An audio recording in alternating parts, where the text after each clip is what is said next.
faly miarabahantsika rehetra indray tonga soa matsara ny tompo eto amin'ity toerana ity. Fanazavana mikasika ny fizotry ny fotoana. Ry havana malala, anio no andro natokany fiangonana ho alahadin'ny mpitandrina. Alahady isaoran'Andriamanitra no nanomezan'ny mpitandrina antsika amin'ny alalan'ny mpanompony dia i pasteur Élisée Andrimiandra. Alahady angatapitahina ho azy mianakavy sy ny andraikitra napetraky ny tompo aminy.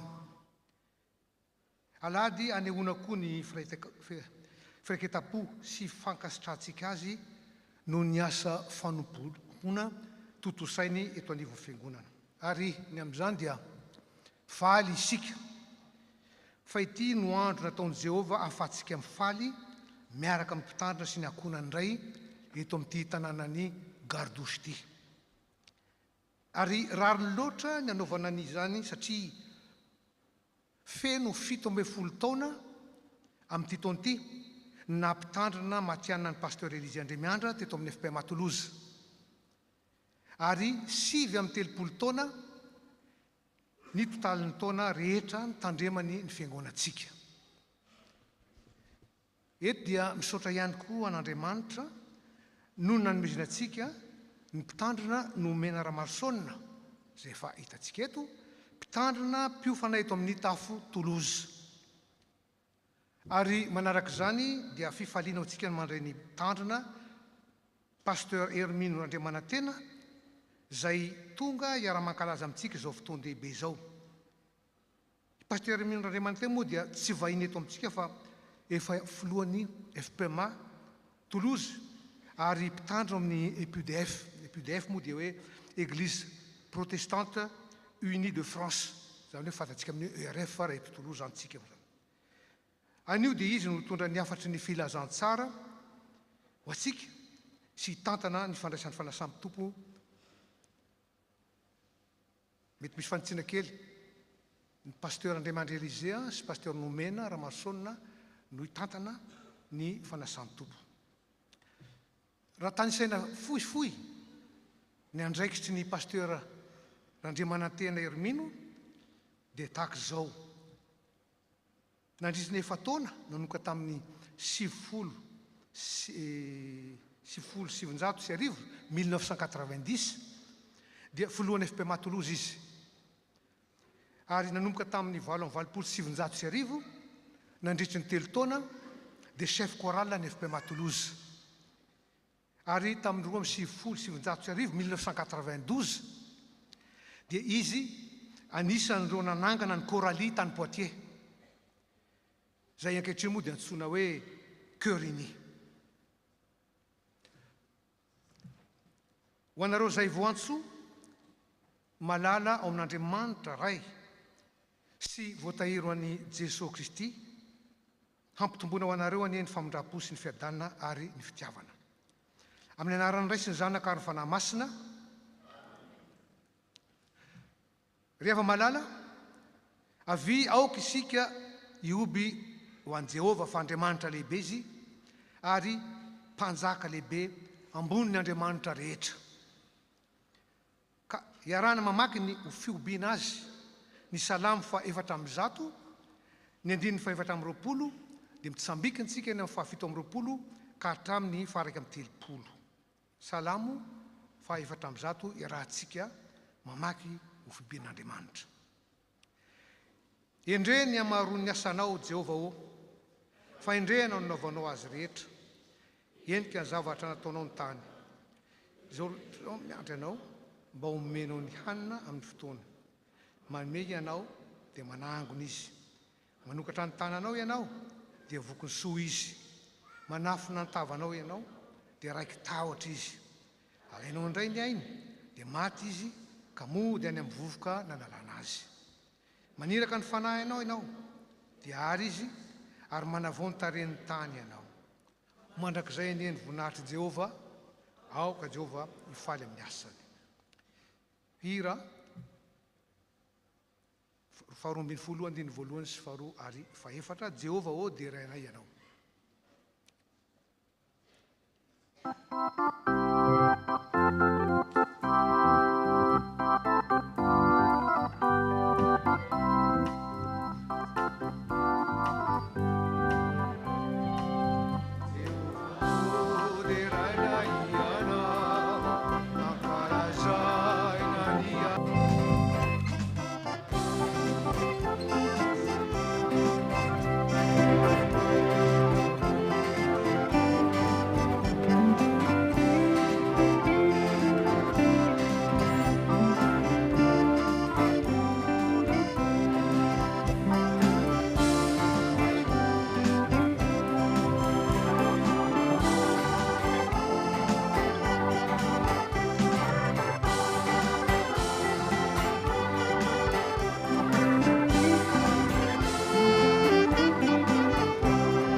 ho tohiza antsika amin'ny hira fa 7:30 ny andininy voalohany fa 4 ary fa 5 ny fiderana an'Andriamanitra faingana ry mpanjaka.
Io mideranao zahay noho ny soretra nomenao anay dia izay fantatray sy izay tsy tsaronay velively koa nefa ivelomanay sanandro.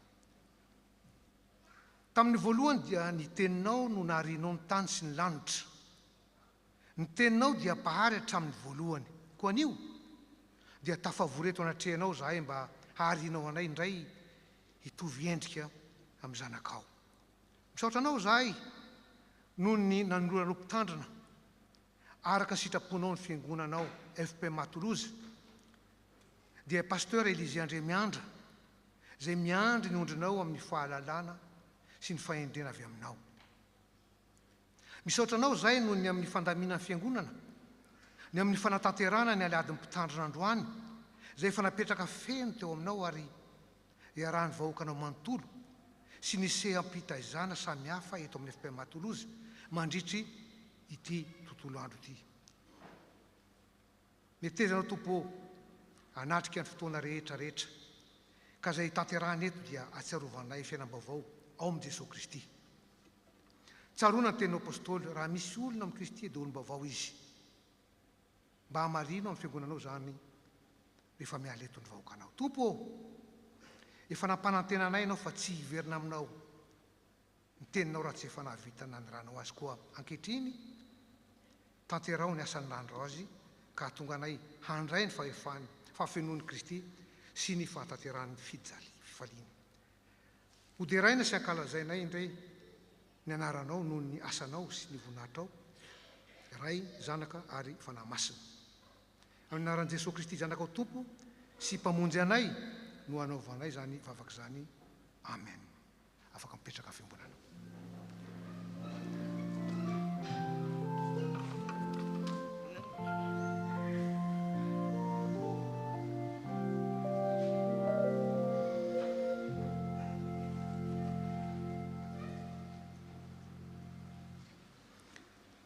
Hoy ny Tompo,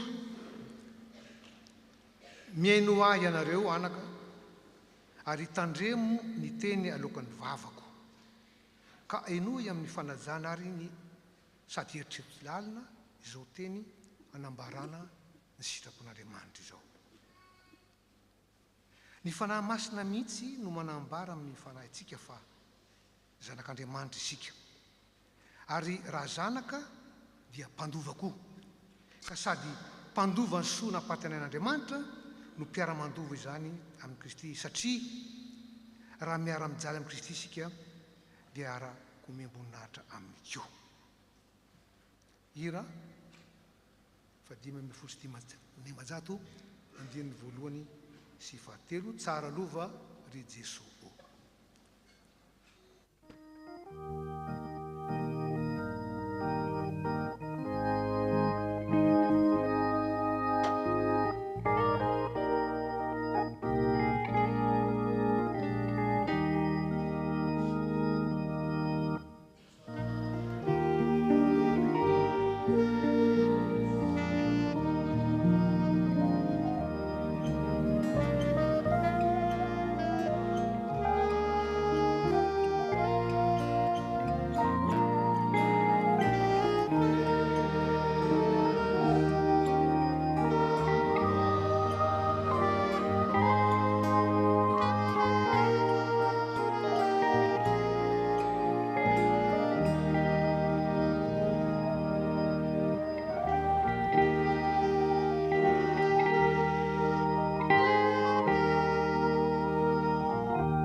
Tsy nahatanteraka izany sitrapon'Andriamanitra nanambara tamintsika izany isika fa samy efa nani tahaky ny ondry ary samy efa nivily ho amin'ny lalantsika avy ka aoka isika ankehitriny hiaiky ny fahotantsika amin'ny fomba bebaka sy feno fanetretena ka anaraka izao tombavaka izao vavaka isika.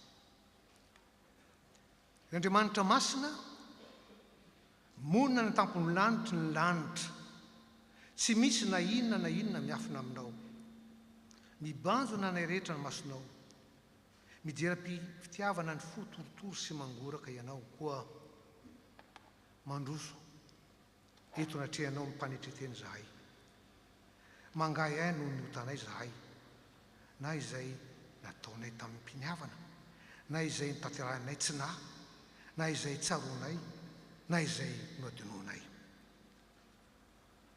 todika aminao zahay ray eo ka mibebaka aminao noho ny ratsy no etretin'ny sainay sy ny tonony vavanay ary nataon'ny tananay. Andriamanitra tsara sady tianay ianao ka mangataka indrindra aminao zahay mba hatsory aminay re ny tananao tsy hita maso ampiarina anay ampionina anay ary anadio sy hitay anay. Diovy isopy zahay dia adio sasao zahay dia ho fotsy mangatsakatsaka toy ny ora-panala. Toano zay mandritry ny andro rehetra iainanay mba aizanay mandeha eto anatrehanao mitongotra mijoro sy ny loha mitraka tsara ao amin'ny fitiavana Jesosy Kristy tomponay fa amin'ny anarany no angatana izany miaraka ny fiangonana raha eny be famandrapo mitalo aminao zahay mamela ny lokay diovy zay fampahotana sasao zay ho afakeloko ary avao zy ny fanahinay mba ho veloko ano mpanao fitiavan'i Jesosy Kristy zany ako mpamonjy anay no angatana ianao amen. Revana malala ny Andriamanitsika dia Andriamanitra mamindra fo sy miantra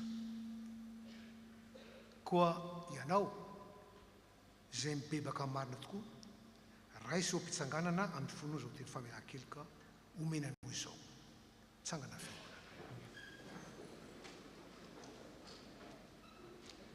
Fo eny kafaliana no isaoran'Andriamanitra ray izay nampamendrika atsika anananjara amin'ny lova natoko anany vahoakany ao amin'ny hazavana fa nanalitsika tamin'ny fahefan'ny aiziny izy ka namindra atsika ho amin'ny fanjakany zanany malalany ilay azahoantsika ny fanavotana dia ny famelana ny helitsika.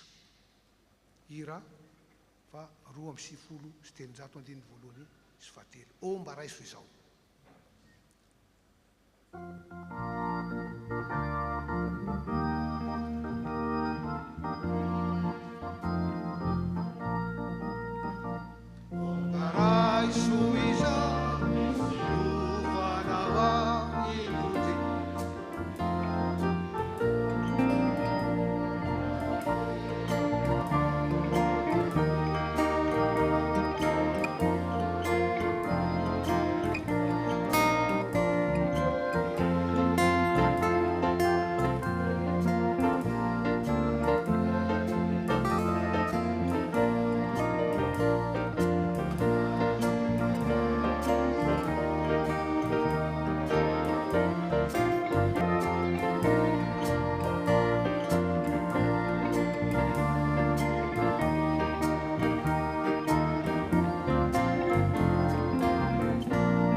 Mantra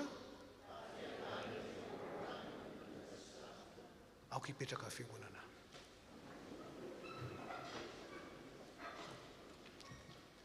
Zao dia tonga amin'ny fotoana natokana ho an'ny tanora sy ny ankizy ka mialohan'ny akaran'ny tompon'andraikitra amin'izany dia ataontsika ny hira fahavalo sy valonjato ny andininy voalohany ihany eo atratranao Jesosy dia mahafinaritra.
Prions.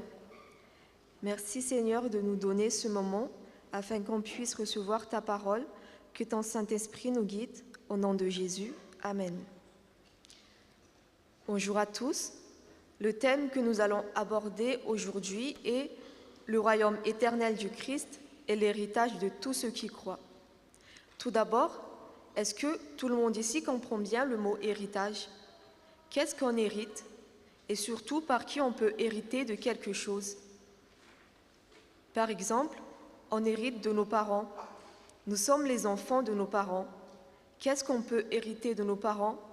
Un terrain, une maison ou une voiture, par exemple. Qu'est-ce qu'on pourrait hériter d'autre? Des bijoux, de l'argent aussi peut-être. Mais est-ce que cela dure? Est-ce qu'un objet peut durer dans le temps? Si demain on vous dit que vous allez hériter d'un très bel objet, je suis sûre que tout le monde ici a un objet qu'il rêve d'avoir. Vous allez être heureux et peut-être sauter de joie et réaliser ce sentiment de joie que vous avez à ce moment précis où vous allez avoir une chose que vous rêviez d'avoir. Mais on sait qu'on se lasse vite des choses matérielles. Prenons par exemple la dernière PlayStation ou une voiture ou beaucoup d'argent pour pouvoir acheter ce dont vous rêviez depuis un moment. Mais après quelque temps, une autre version de PlayStation sort et celle que vous avez ne vous rend plus heureux. La jolie voiture que vous avez acquise en héritage tombe en panne. La maison que vous avez eue ne vous convient plus. Un téléphone dernier cri que vous avez acheté n'est plus si dernier cri que ça. Dans Jean, chapitre 18, versets 33 à 38 que nous allons lire au nom de Jésus, Pilate rentra donc dans le palais de justice et fit comparaître Jésus. « Es-tu le roi des Juifs ?» lui demanda-t-il. « Dis-tu cela de toi-même ou d'autres t'ont-ils dit cela à mon sujet ?» répondit Jésus. « Est-ce que je suis juif, moi ?» répliqua Pilate. « Ce sont ceux de ta nation et les chefs des prêtres qui t'ont livré à moi. Qu'as-tu fait ?» Jésus lui répondit. « Mon royaume n'est pas dans ce monde.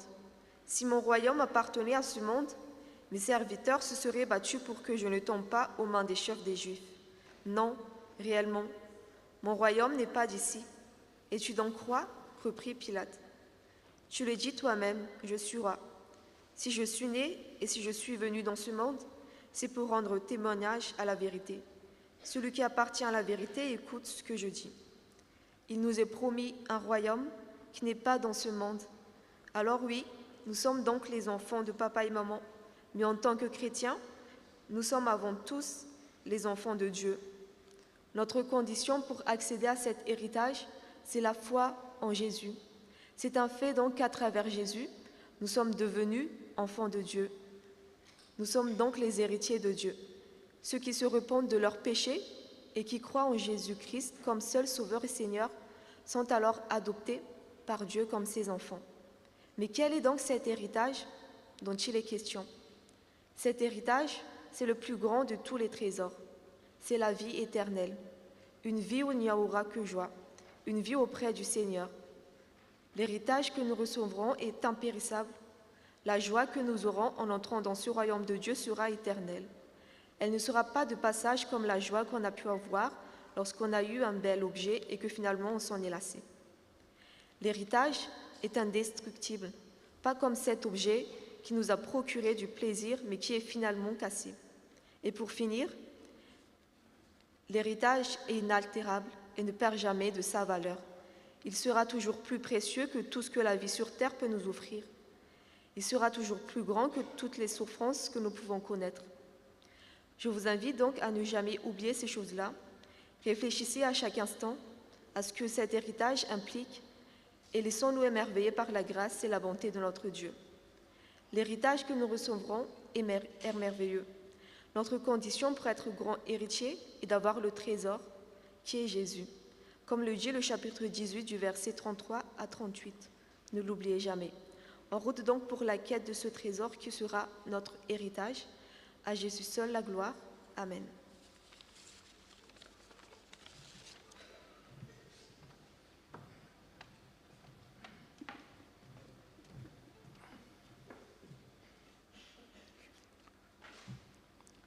Tonga amin'ny famakiana ny tena Andriamanitra isika. Fa hoy ny Tompo, tsy mofy ihany no velomana fa ny teny aloka amin'ny vavan'Andriamanitra. Ary hoy izy, izay mandre ny teniko ka mino izay manahiraka ahy no manana fiaina mandrakizay ka tsy ho elohina. Alohan'ny androsoan'ireo tompony anjara hitarika antsika amin'ny vavaka sy ny famakiana soratra masina ary dia ataontsika ny hira fa 920 andininy voalohany sy faharoa ny teninao ry Tompo.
Dia mbola iaraky vavaka isika tompoko.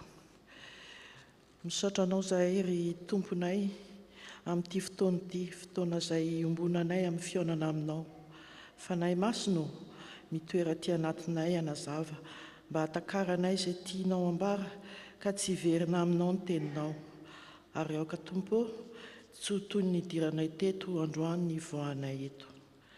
Amasiny ihany koa tompo ny vavan'ny mpanomponao. Dia ireo izay hamaky ny teny sy hitondra ny hafatra avy aminao. Amin'ny anaran'i Jesosy Kristy tompo, no anaovanay izany vavaka izany. Amen.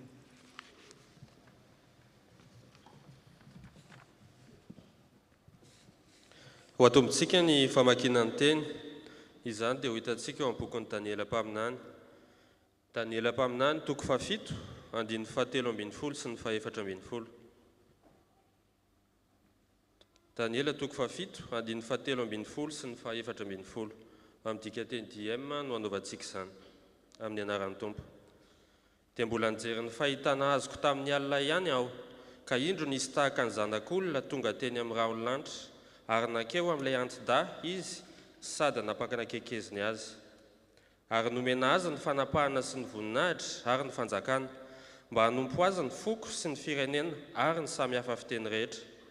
Ny fanapahany dia haritra mandrakizay ka tsy hanapetra, ary ny fanjakany tsy ho rava na oviana na oviana. Amen. Bolotoizantsika ny vakiteny, izany dia hito antsika eo amin'ny bokin'ny Apokalipsy toko 1 ny andininy 5 ka hatramin'ny 8. Amin'ny anaran'i Jesosy. Ary ho aminareo ny fahasoavana sy ny fiadanana avy amin'i Jesosy Kristy, ilay vavolombelona matoky, ilay zanak'alahy matoa, sady voalohany natsangana ho velona avy tany amin'ny maty, ary ilay filohan'ny mpanjakany tany. Tiantsika Jesosy Kristy ka efa namahantsika tamin'ny fahatoran'ny fahotantsika, fonizina fondrany, ary efa nahatonga antsika ho fanjakam-pisorona hanompo an'Andriamanitra raina. Ho an'i Jesosy Kristy anie ny voninahitra sy ny fahefana mandrakizay amen. Indry Jesosy Kristy tamy eo amin'ny rahona ka hita maso azy ny olona rehetra na dia ireo nandefina azy azy ary hitomany azy ny firenena rehetra ambonin'ny tany, eny izany tokoa. Izao no alfa sy omega, hoy ny Tompo Andriamanitra, ilay ankehitriny sy taloha ary ho avy, ilay tsy toa. Amen.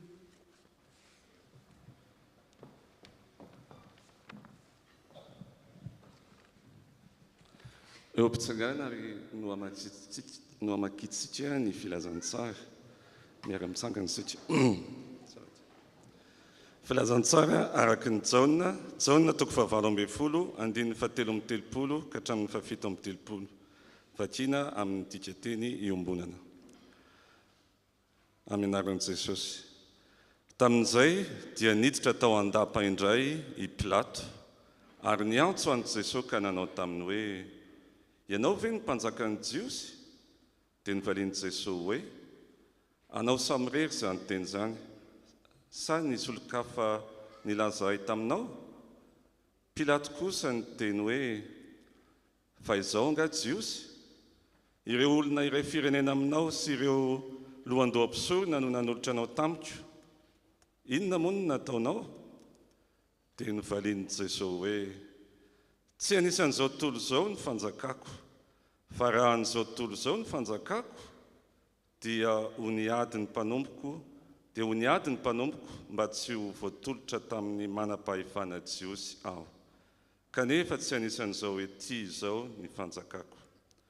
Ary hoy Pilato taminy: ko mpanjaka izany ianao? I Jesosy kosa namaly hoe: voalazanao fa mpanjaka aho. Izao no nahaterahako ary izao no niaviako eto amin'izao tontolo izao, dia ny ovavolombelona anambarany marina. Izay rehetra mpiandany amin'ny marina dia miaino ny feoko. Amen.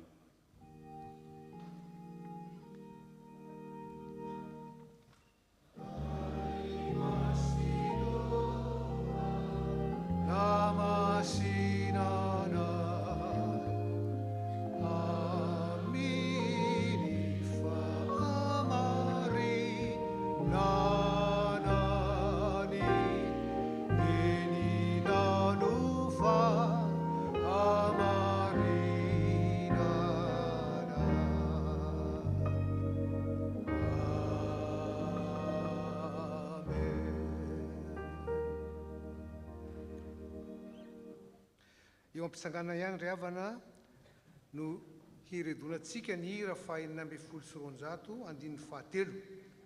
Mialohan'ny ainona ny afatry ny filazantsara izay hoentin'ny mpitandrina Hermino Randriamanantena. Ny teninao izay tokonay.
Mbola hiara hivavaka isika tompo. Ry Tompo Andriamanitra eo, indreto izahay vonina iay no ny afatra tianao ampitany aminay tsirairay avy. Mitenena Tompo fa miaino ny mpanomponao. Amen. Ampitombona amintsika tsiraray sy tsika fiangonana mandrakarivany ny fahasoavan'i Jesosy Kristy, ny fitiavan'Andriamanitra ray ary ny fampiombonana amin'ny fanahy masina. Amen. 7 taona no ny tandremany pastera Élisée Andremiandra teto amin'ity fiangonana FP Matolozy ity. Efa kely sisa dia hatratra 40 taona. Zavatra maro no niainantsika teto amin'ity fiangonana ity nandritra izay 7-30 taona izay. Tsaroko ny nahatongavany mpitandrintsika io teto Toulouse tamin'izany fotoana izany 1985. Ny miverina ao an-tsaina ny embona ny zavatra niainana tamin'izany fotoana izany. Fisaorana an'Andriamanitra no tonga atao tsaina, tonga atao po, vokatry ny asa izay nataony teto amin'ity fiangonana ity nandritra izany fotoana rehetra izany. Ny teksta amin'ny perikopantsika androany dia miresaka momba ny fizian'i Jesosy amin'ny mahampanjaka azy.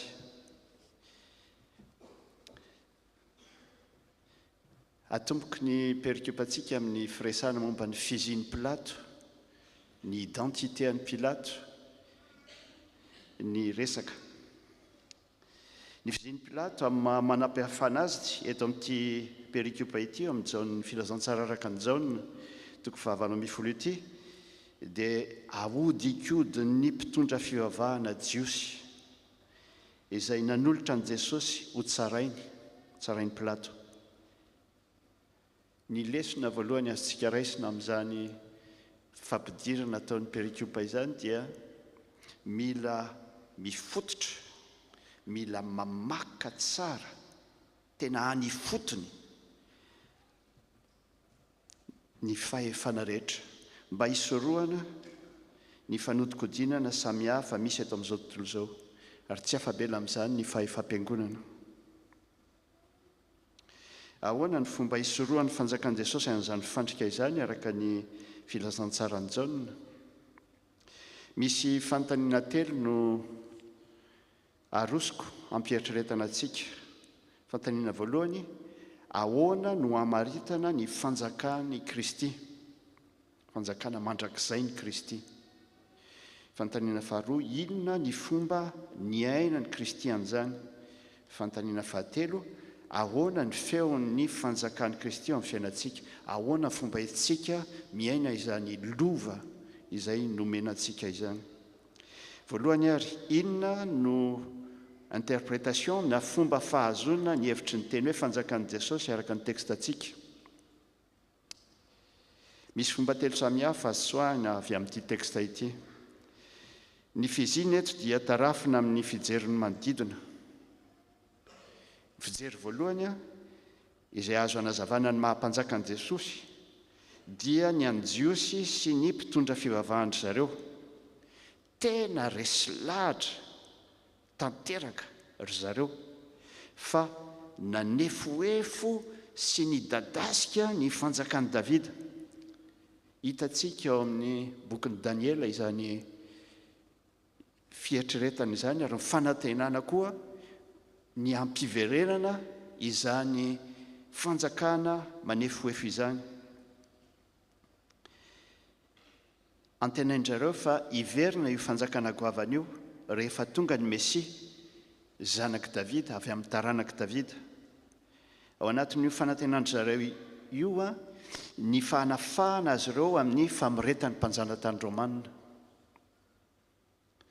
Izay zany ny fomba fijery voalohany. Fomba fijery faharoa kosa dia ny an'i Pilato sy ny mpitondra fanjakana Romanina. Araka ny Pilato dia midika fikomina ny fisiana mpanjaka ankoatran'i Kaisara.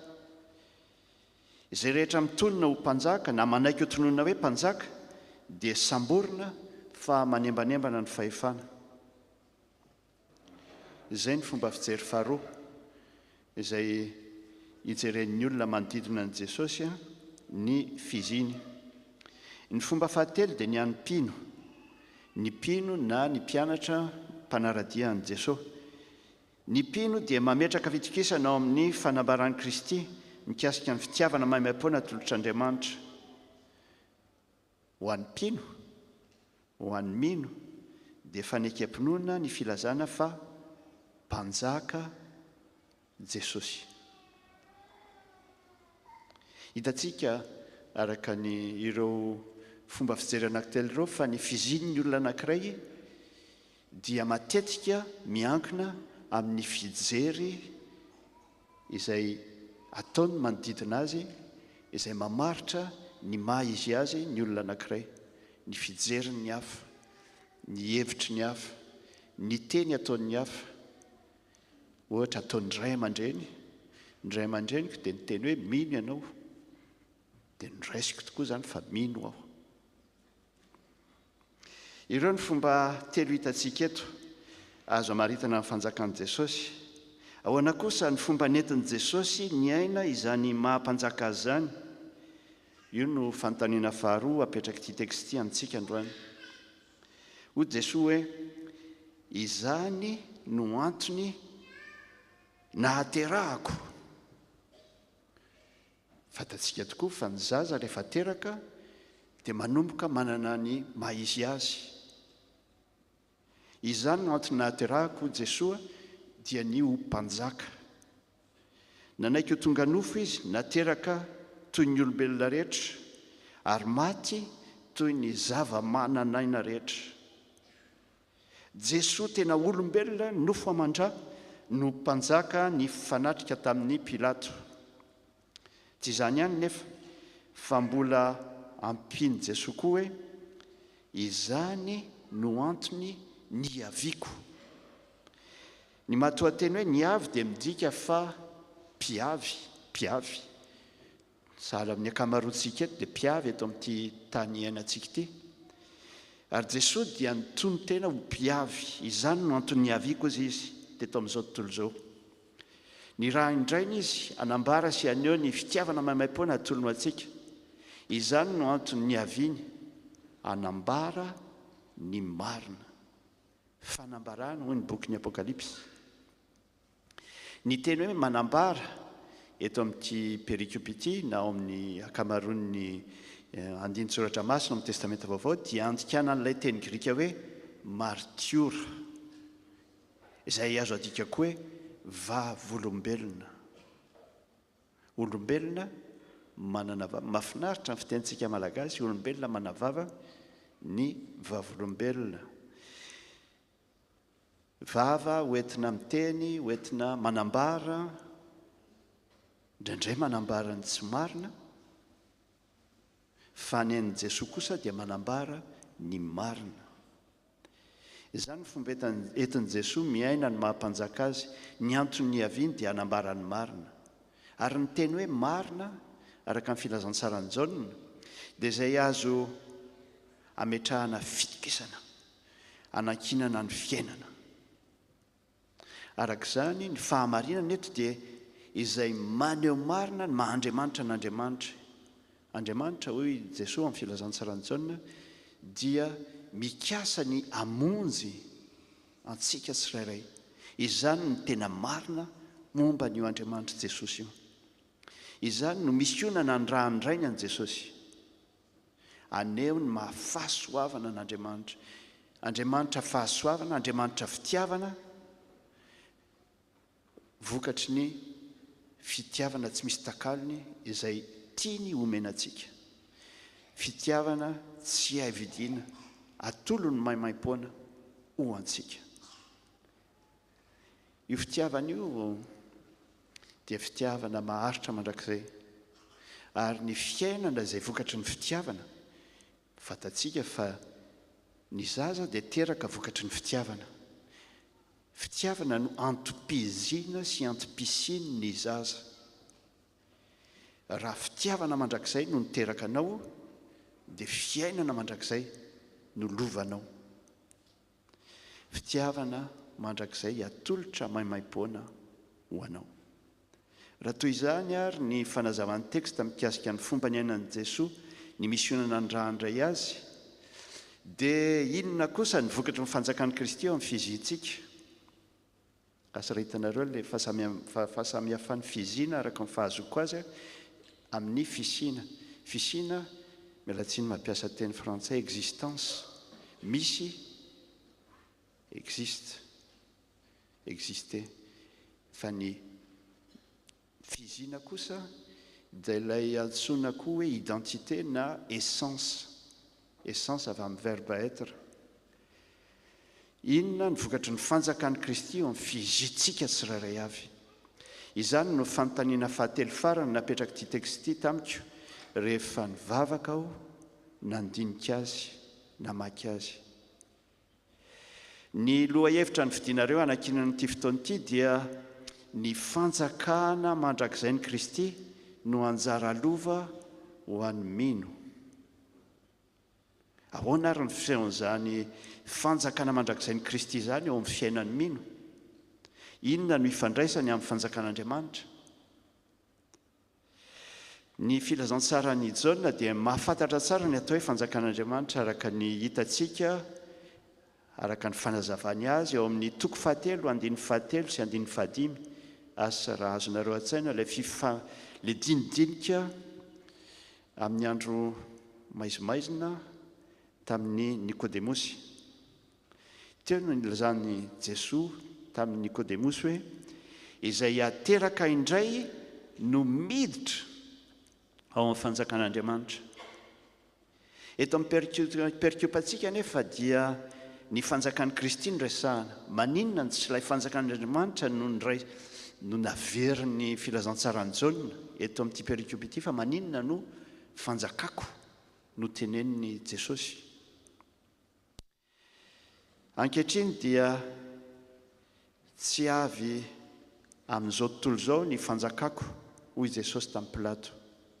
Ny hoe ankehitriny dia manambara mazava fa efa iainako, efa iainanao, efa iainantsika ara-tantara sahady ny fanjakan'ny Kristy. Ary ny hoe tsy avy amin'izao tontolo izao kosa dia milaza fa tsy miseho mivatana toy ny zava-misy hita maso sy azo tsapahi-tanana eto anivon'izao tontolo izao izany fanjakan'ny Kristy izany. Tsy eto ny fanjakan'ny Kristy fa ankehitriny. Tsy eto fa ankehitriny. Tsy miseho azo kirakirain-tanana eo anivon'ny tontolo hita maso ny fiarahamonina izy, kanefa efa iainana sahady ankehitriny ao anatin'ny tantaranao, ao anatin'ny tantarako, ao anatin'ny tantarany tsirairay, ao anatin'ny tantaranyity fiangonana protestanta malagasy eto Toulouse ity. Io no tsy hitovizan'ny fanjakana mandrakizay ny Kristy amin'ny teolojian'ny fahombiazany ny fanjakan'Andriamanitra. Torin'ny kristiana sazatsasany asa raha faheninareo io toriteny io, araka ny ataontsika amin'ny teny frantsay hoe théologie de la prospérité. Araka n'io toriteny io dia efa miseho hita maso ary azo kirakirain-tanana sahady ny fanjakan'Andriamanitra amin'ny alalan'ny fahombiazan'ny mpino amin'ny lafim-piainana rehetra. Tsaroako tsara ny mpianatra teolojia anankiray dia nanao dinidinika tamiko izy tamin'izay dia nitantara izy fa ny pastoran'io fiangonana manao toritenin'ny sahala amin'io dia sany teny taminy hoe raha ohatra mbola vaky ny solomasonao pastora dia mbola tsy tafiditra amin'ny fanjakan'ny Kristy ianao. Asa raha takatrareo ilay tiany io pastora io lazaina tamin'izay, io mpianatra io lazaina tamin'izay hoe raha mbola mahantsy ianao, raha mbola tsy mahomby ianao eo amin'ny fiainanao dia mbola tsy tafiditra amin'ny fanjakan'ny Kristy ianao. Tsy toy izany ny fanjakana mandrakizay ny Kristy. Marina fa rehefa manjaka izy dia manambara dieny ankehitriny fa Andriamanitra dia fitiavana.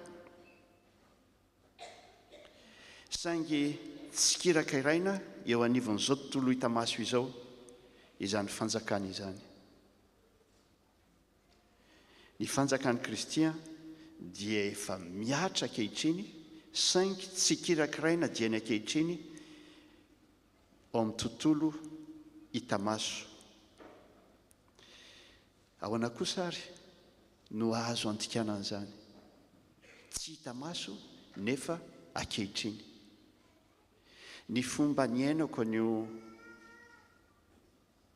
fampianaran'i Jesosy eto amin'ity perikiopantsika ity dia ny fampanatiana, tsy fampiatiana fa fampanatiana, zany hoe amin'ny teny frantsay azafady, intériorisation, fampidirana ao anaty, ampidirana ao anatin'ny fanjakan'i Kristy, satria tsy azo iainana aty ivelana izy amin'izao aloha, dia kosa mbola efa azo sady ampidirina ao anaty iainana anatin'ny fo.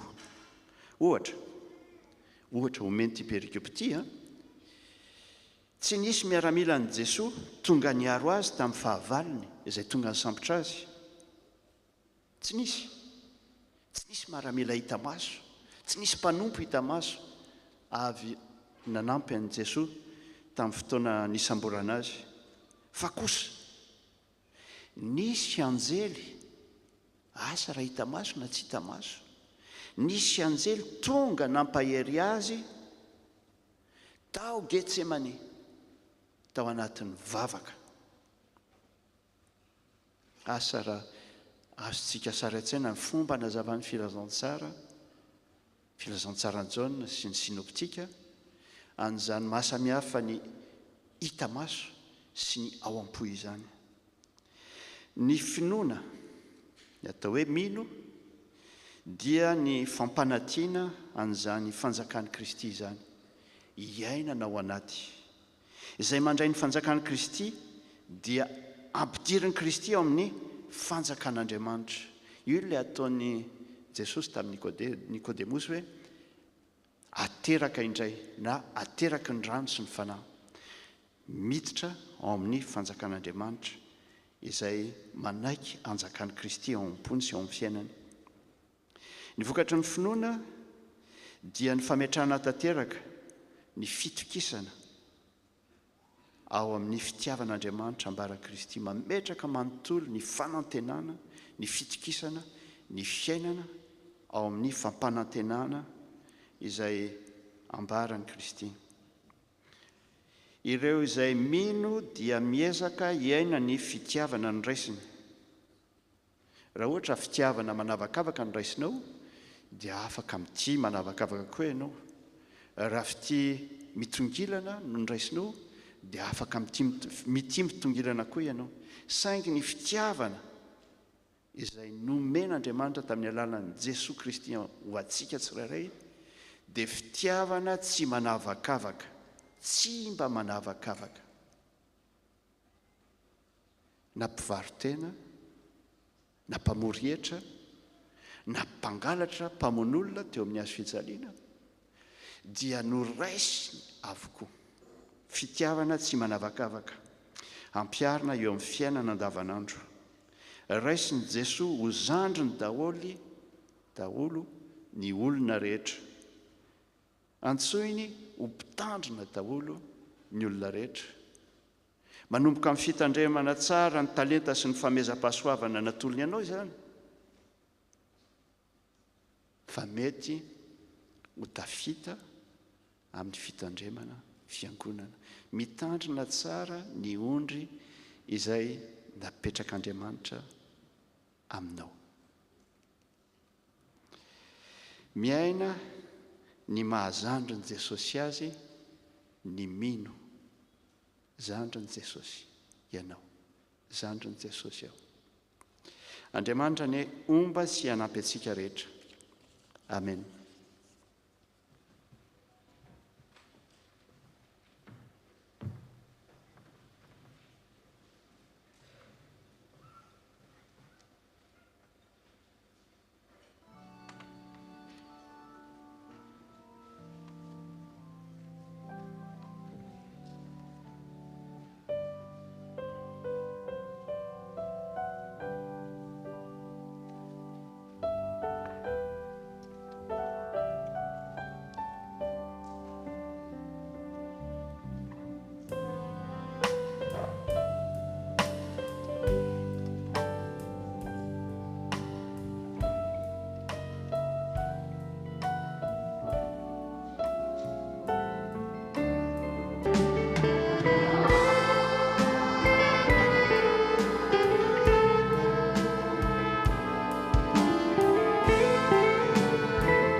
ry havana ho mariky ny fidoroantsika vavolombelon'ny tompo sy ny maha olona afaka antsika dia andeha isika hanambara ny finoantsika eo am-pitsanganana izay atao amin'ny fiaraha-manonona ny fanekemponana apôstôlika irasantsika amin'ny fiangonana manerana an'izao tontolo izao mitsangana isika.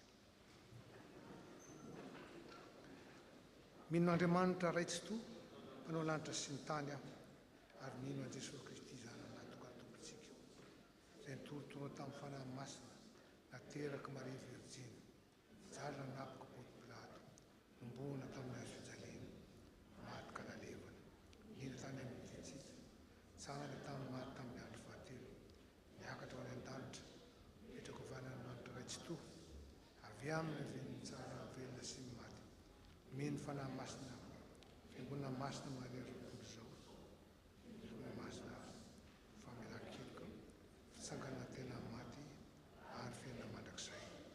Amen. Afaka mipetraka fiangonana.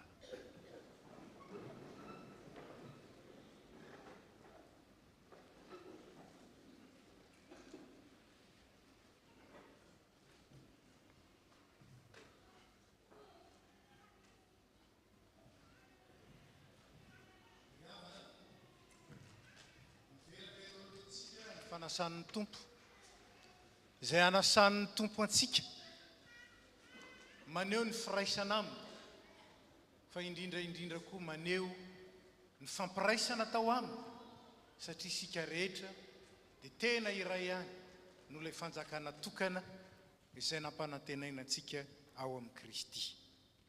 Manao ny hira voatondro isika 7:512 dia mangataka ny diakonina mba hiakatra ity.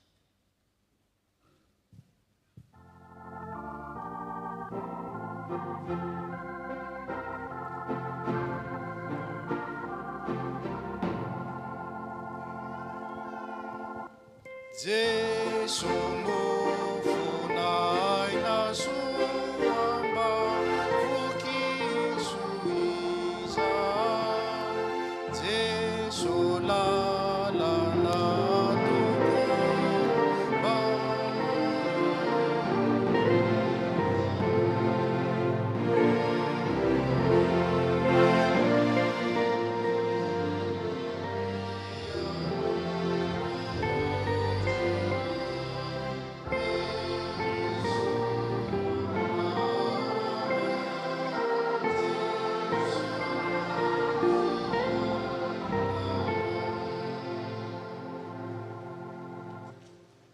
aoka hiara-mitsangana ny fiangonana. Tononina ho anareo rehetra ny fiadanan'ny tompo dia aoka izaro zany fiadanana zany ampirahalaina eo amin'ny eo akaikitsika isika.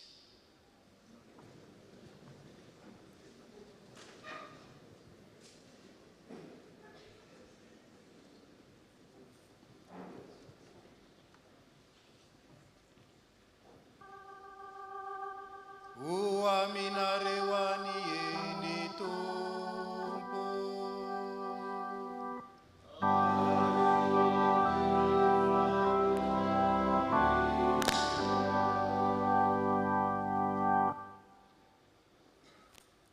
asandrato ny fonareo o eo amin'ny tompo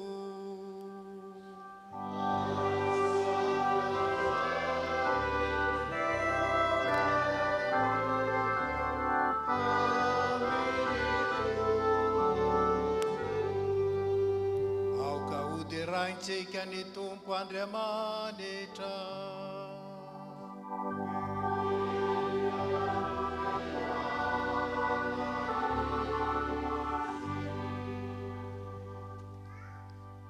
entiko tompo ray masin'Andriamanitra mandrakizay mahefa ny zavatra rehetra mety tsy mahavonjy ny isaoranay ianao amin'ny fotoana rehetra sy amin'ny toerana rehetra amin'ny alalan'i Jesosy Kristy tomponay izay tianay sy nanolotena monjy anay amin'ny alalany koa ny derany anjely ny fiandriananao itsao ny fanapahana sy ny fahefana rehetra anao amin'ny tahotra ary arahan'ny fiangonana any an-danitra sy ety an-tany midera ny anaranao amin'ny fiobiana ary zay koa ankehitriny tompo dia miara-manantratra ny feonay aminy ka mifanajana lehibe ny deranay hoe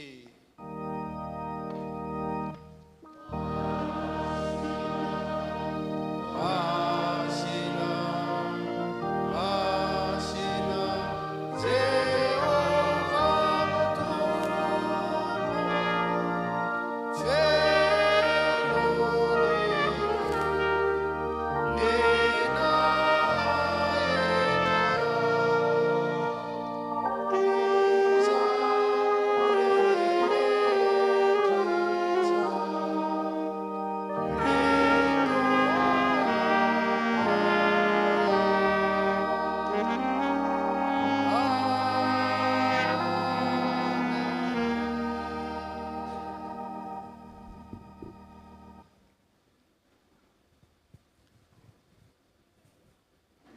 ry fiangonana malala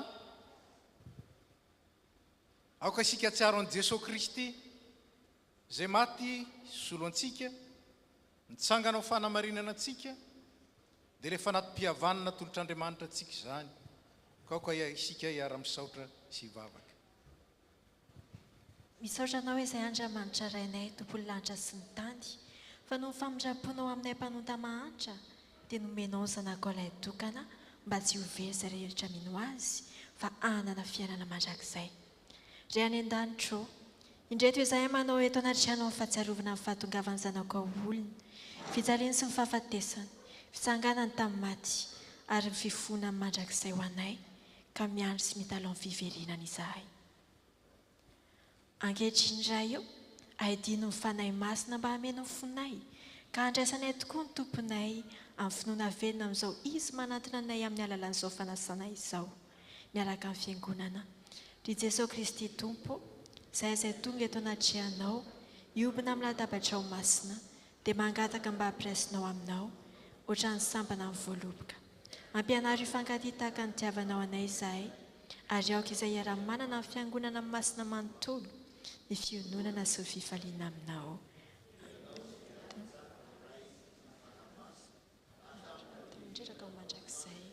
Amen. Ira fadimy amby folo amin'ny zato ny andiny fahaefatra.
Zanak'Andriamanitra zaho sy ianao satria ny fanahy masin'Andriamanitra no nilaza zany tamintsika. Zany no ahafahantsika koa miombona amin'ilay vavaka nampianarin'ny zanakalahy tokana antsika manao hoe rainay ô zay ny an-danitra, ho masinina anie ny anaranao, ho tonga anie ny fanjakanao, atao anie ny sitraponao, ety an-tany tahaka ny an-danitra. Meonay n'izy anina sahaza ao anay ary mamelà ny elokay tahaka ny namelanay izay meloka taminay. Aza mitondra anay ao amin'ny fakapanahy fa manafanay amin'ny ratsy, fa anao ny fanjakana sy ny hery ary ny voninahitra mandrakizay. Amen. Ny mofo izay vakitsika dia firaisina amin'ny tenan'i Jesosy Kristy tompontsika. Ny kapoaka ny fisaorana izay isaorantsika dia firaisana amin'ny ranon'i Jesosy Kristy tompontsika dia ny ranon'ny fampihavanana izay nalatsaka ho antsika. Hoy ny tompo andeha efa voavoatra avokoa izao ny zavatra rehetra. Mahazo mipetraka ny tsy paray fanasan'ny tompo. Les non-communiants peuvent s'asseoir. Dia zaraina amintsika ny mofo sy ny kapoaka dia izay nahazo dia mba mipetraka ahitany diakôna izay mbola tsy nahazo. Ataontsika anira 450 raha mizara ny mofo sy ny kapoaka ny diakôna. 254.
Toizantsika amin'ny 5 sy 255.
Aoka iara-mitsangana ny mpanefanasan'ny Tompo.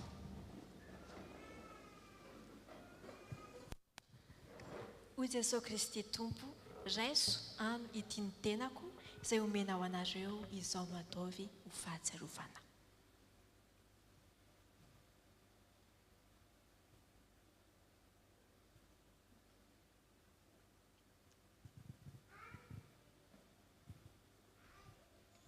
Dia hoy koa Jesosy Kristy Tompo, sotsonareo rehetra ity fa tiany rako, dia ny amin'ny fanekena vaovao izay alatsaka ho an'ny rehetra ho famelan-keloka. Izao no atao fahatsiarovana ahy, na ho vinana misotro ianareo.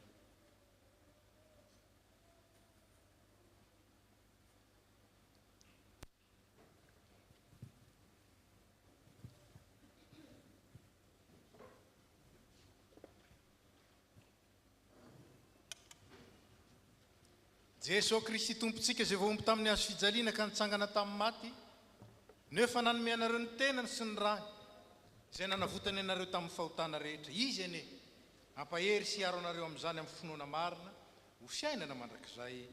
mbola ho aminareo ny fiadanana ataontsika ny hira enina amby enimpolo sy roanjato ny andiny voalohany sy faharoa.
Petraka isika.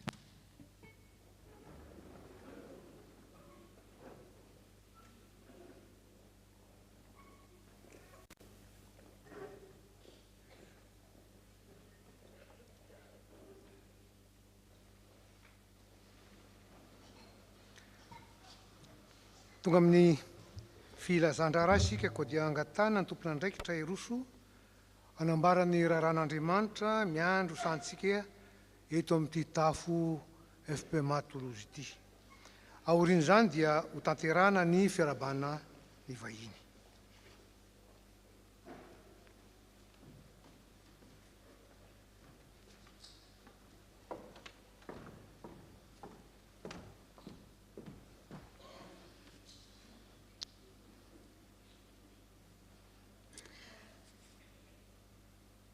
Ny mpitandrina sy ny komitin'ny FP Matolozy dia mbola faly miarabantsika indray ry havana amin'ny anaran'i Jesosy Kristy lohan'ny fiangonana sy tompon'ny asa. Toy izao indray ny vaovao sy ny asa izay miandry antsika. Vaovao avy amin'ny nasionaly mbola mitohy hatrany ny fampianarana iraisana eto amin'ny FPMA isaky ny alarobia amin'ny 7 ora ka hatramin'ny 7 ora alina. Misokatra ho an'ny rehetra izany amin'ny alalan'ny phone call sy ny Zoom araka ny hita eo amin'ny solaitra manjelatra. Toy izao ny vaovao eto amin'ny fitandremana. Filazana manjo voalohany. Fa izao dia no eo akaikin'Andriamanitra ny mahatsara. Salamo 7:70 andiny 7:20. Amin'ny finoana sy ny fanantenana ny fitsanganan'ny tena amin'ny maty, no ampandrenesana ny fiangonana ny fodimandriny reninay, Randrenarsoa Voanginiaina Louisette, ny talata 7 novambra lasa teo rehefa ny vahiny 19 taona teto an-tany. Hoy ny zanany Randrenarsoa Christian Skanto mianakavy. Filazana manjo faharoa. 70 taona no andron'ny taonanay ary tahiny mate zaza dia 20 taona. Nefa fahasasarana sy zava-poana ny voninay. Fa mielina faingana izany ka lasa manidina izahay. Salamo 7:20. Amin'ny finoana sy fanantenana ny fitsanganan'ny tena amin'ny maty, no ampandrenesana ny fiangonana ny fodimandriny havanay, Randriamana anjara Mamy Patrick. Ny alarobia 20 novambra rehefa ny vahiny 1:70 taona teto an-tany. Hoy ny iray tampo aminy, Randriamana anjara Manitra René sy razanatra mialy Geneviève mianakavy. Filazana teraka. Fa be indrindra ny fahasoavan'ny tompontsika, Timoty 1:1 andiny 4:4. Noho ny fitahin'ny tompo dia nahazo fahasoavana tokoa ny tokantranonay, Njaka Sorely Rasolindray be dia faly mampandray anareo ny nahaterahany Enaël Zakaria tamin'ny alahady 17 novambra. Izy mariana fa zafikeliny pasteur Andremiandra Mivady fahefatra. Vaovao avy amin'ny SZM Endripeo. Ny fizarana ny calendrier de l'Avent ho an'ireo izay namandrika dia ho tontosaina ny alahady voalohan'ny volana Desambra any amin'ny Temple du Salin mialoha ao aorianan'ny fanompopo vavahana. Dia mbola mamerina ny fisaorana antsika rehetra ary ny vaovao avy amin'ny antoko-pihira feno mazava. Vaovao voalohany.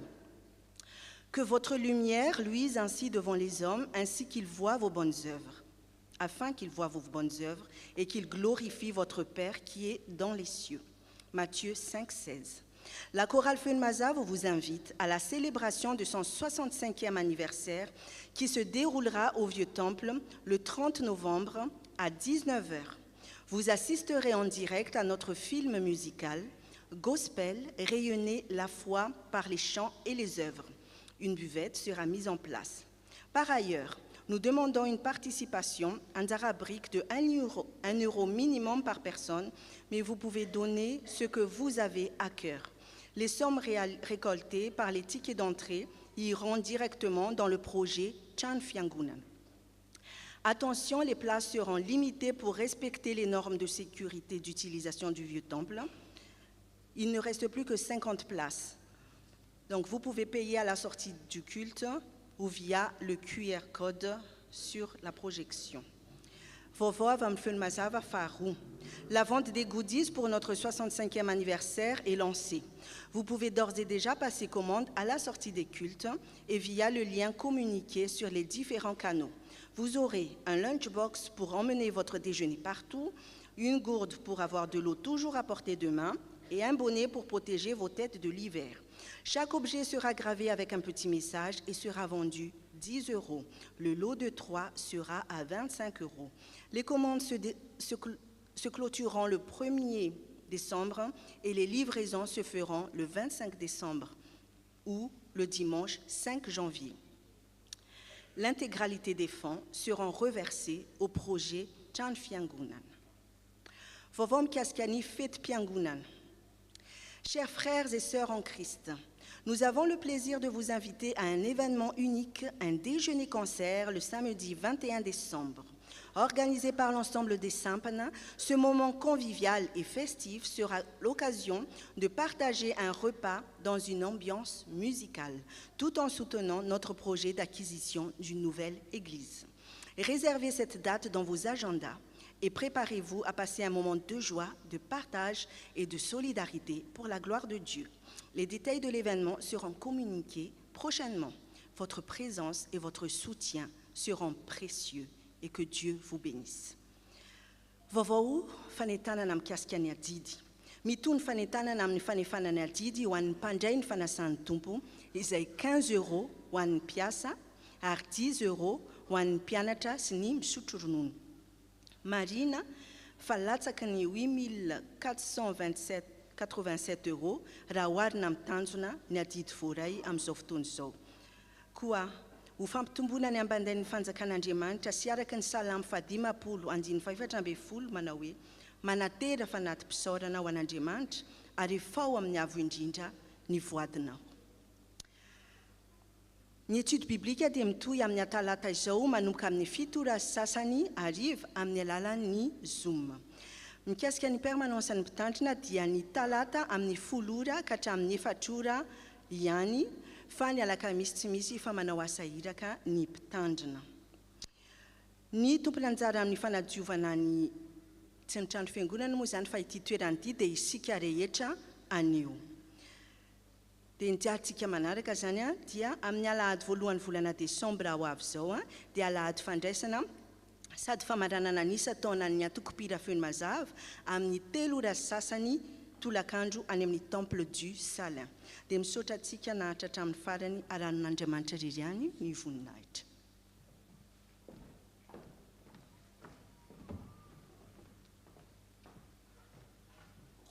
Manantitra ny fiarabanantsika rehetra araka ny fanaontsika dia miaraba manokana.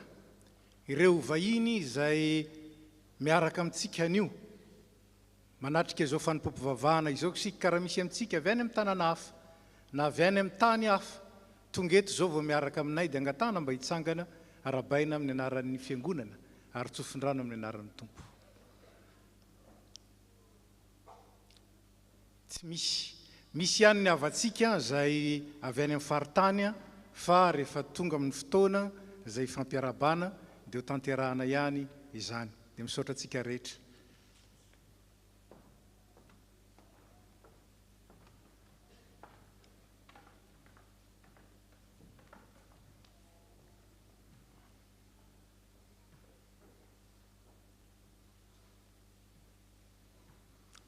ry havana malala hoy ny tompo aoka tsy isy iseho foana tsy mitondra fanatitra eo anatrehako ko andeha ary isika n'olotra izay efa fanomanitsika eo amin'izany amin'ny alalan'ny fanatitra eo ampanatanteran'izany dia ny hira efa voalahatra no ataontsika tsarovy fa ny mpanome amin'ny fifaliana no tian'Andriamanitra.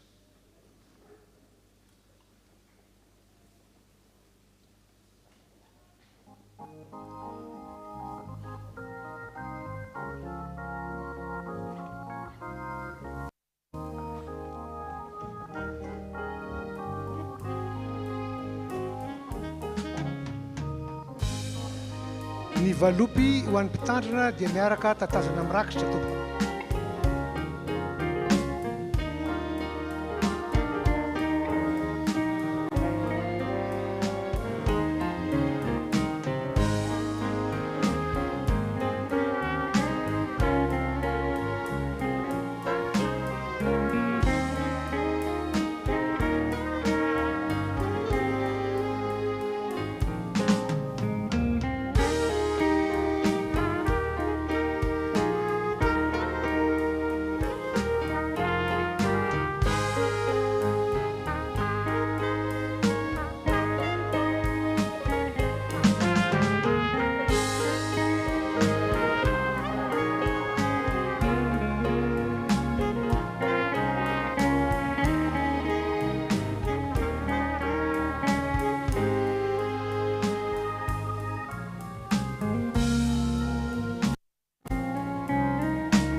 Toizana amin'ny firana fanampiny fahina amin'ny 20. Jesosy reharehako.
metatra fa 170 sy 700 ny andininy voalohany sy fahatelo no androantsika andrakitra tsangantsika tao.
Petraka amin'ny fiangonana tao.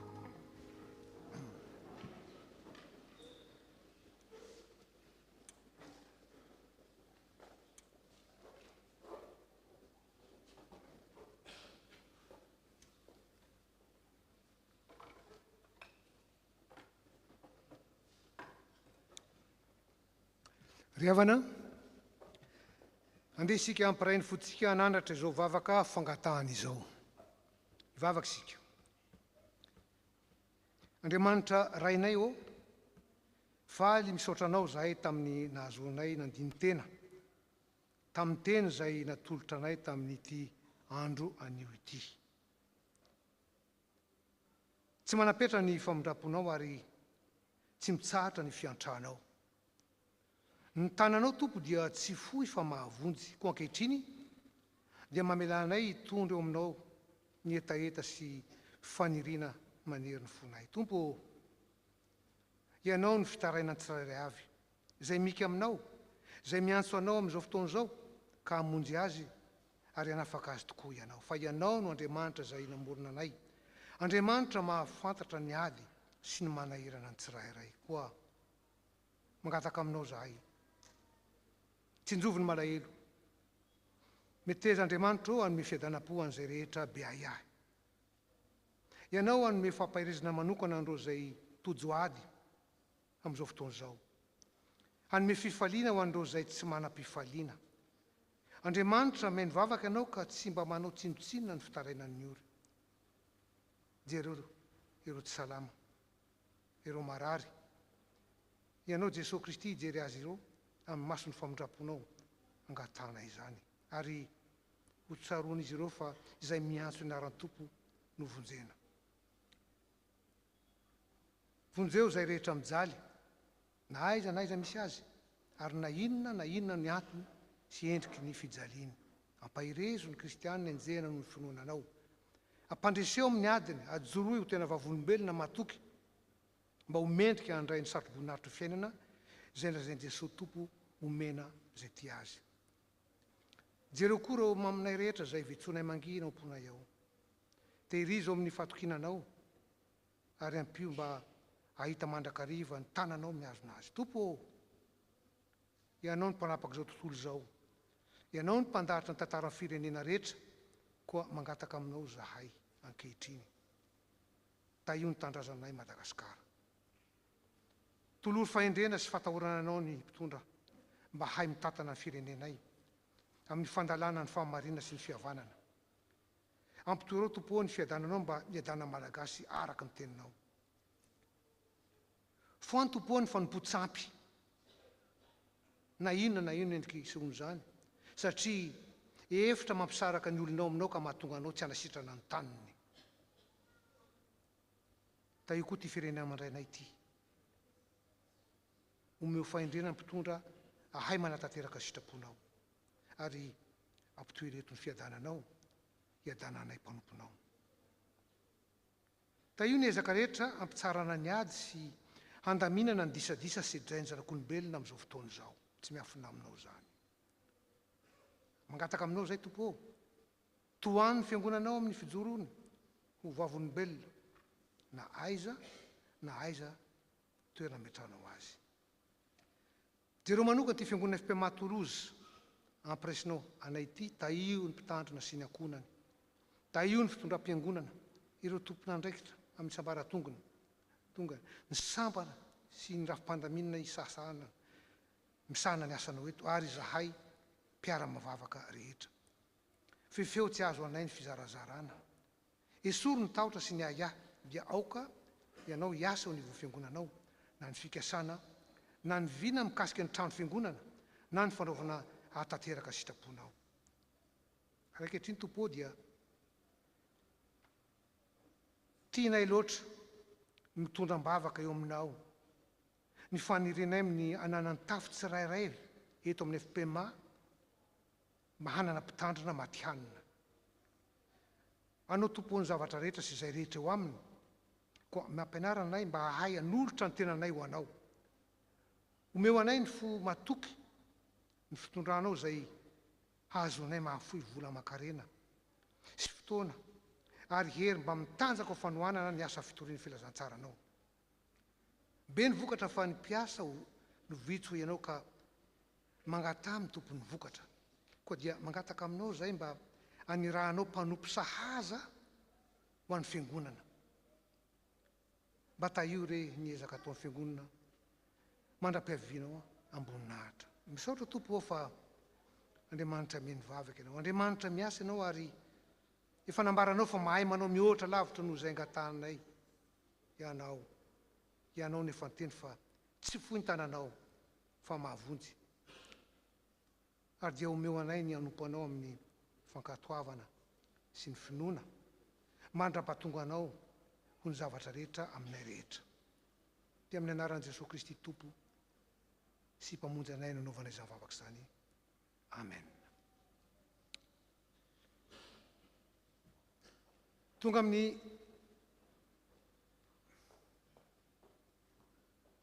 amin'ny fotoana natokana ho an'ny fandraisana fitenenana samihafa, mikasika izao ladiny mpitandro izao sika ravana, ka dia mangataka ny filoha ny fiangonana Ramatona Sola Kotondrainy hitarika izany.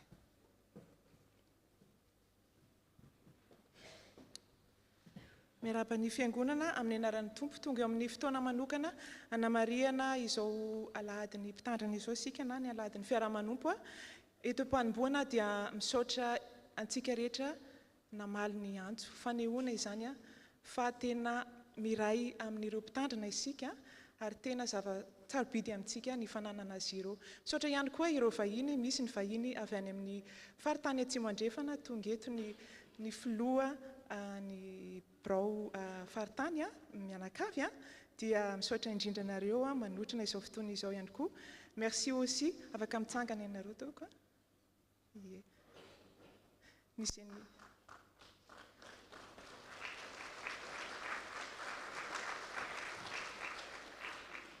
Merci aussi au pasteur Mine, et sa femme, du coup, elle est juste au milieu. Est-ce que vous pouvez vous lever, s'il vous plaît, pour que toute l'Église puisse...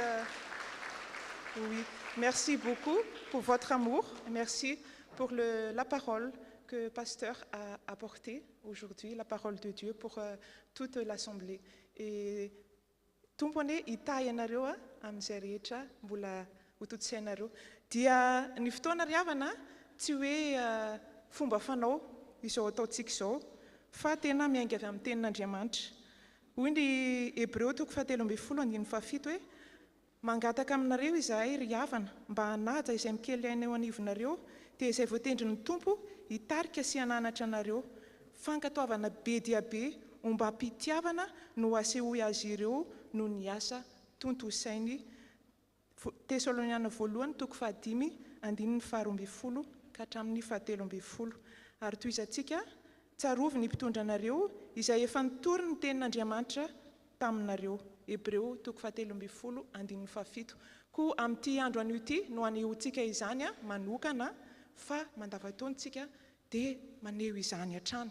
Fa amin'ity andro anio ity dia hisy marika hita maso ataontsika amin'ireo mpitandrina ireo ka asaina ny mpitandrina Elizy Andriamiandra mivady sy tiana sy ny fianakaviana hiakatra eto anoloana dia tonga dia miakatra ihany koa zany a ny birao fatsanina ny solotena ny fiangonana loolona ny komity a ny ESPMA angatahana mba hiakatra ety anoloana mpitandrina nomena zafady indrindra.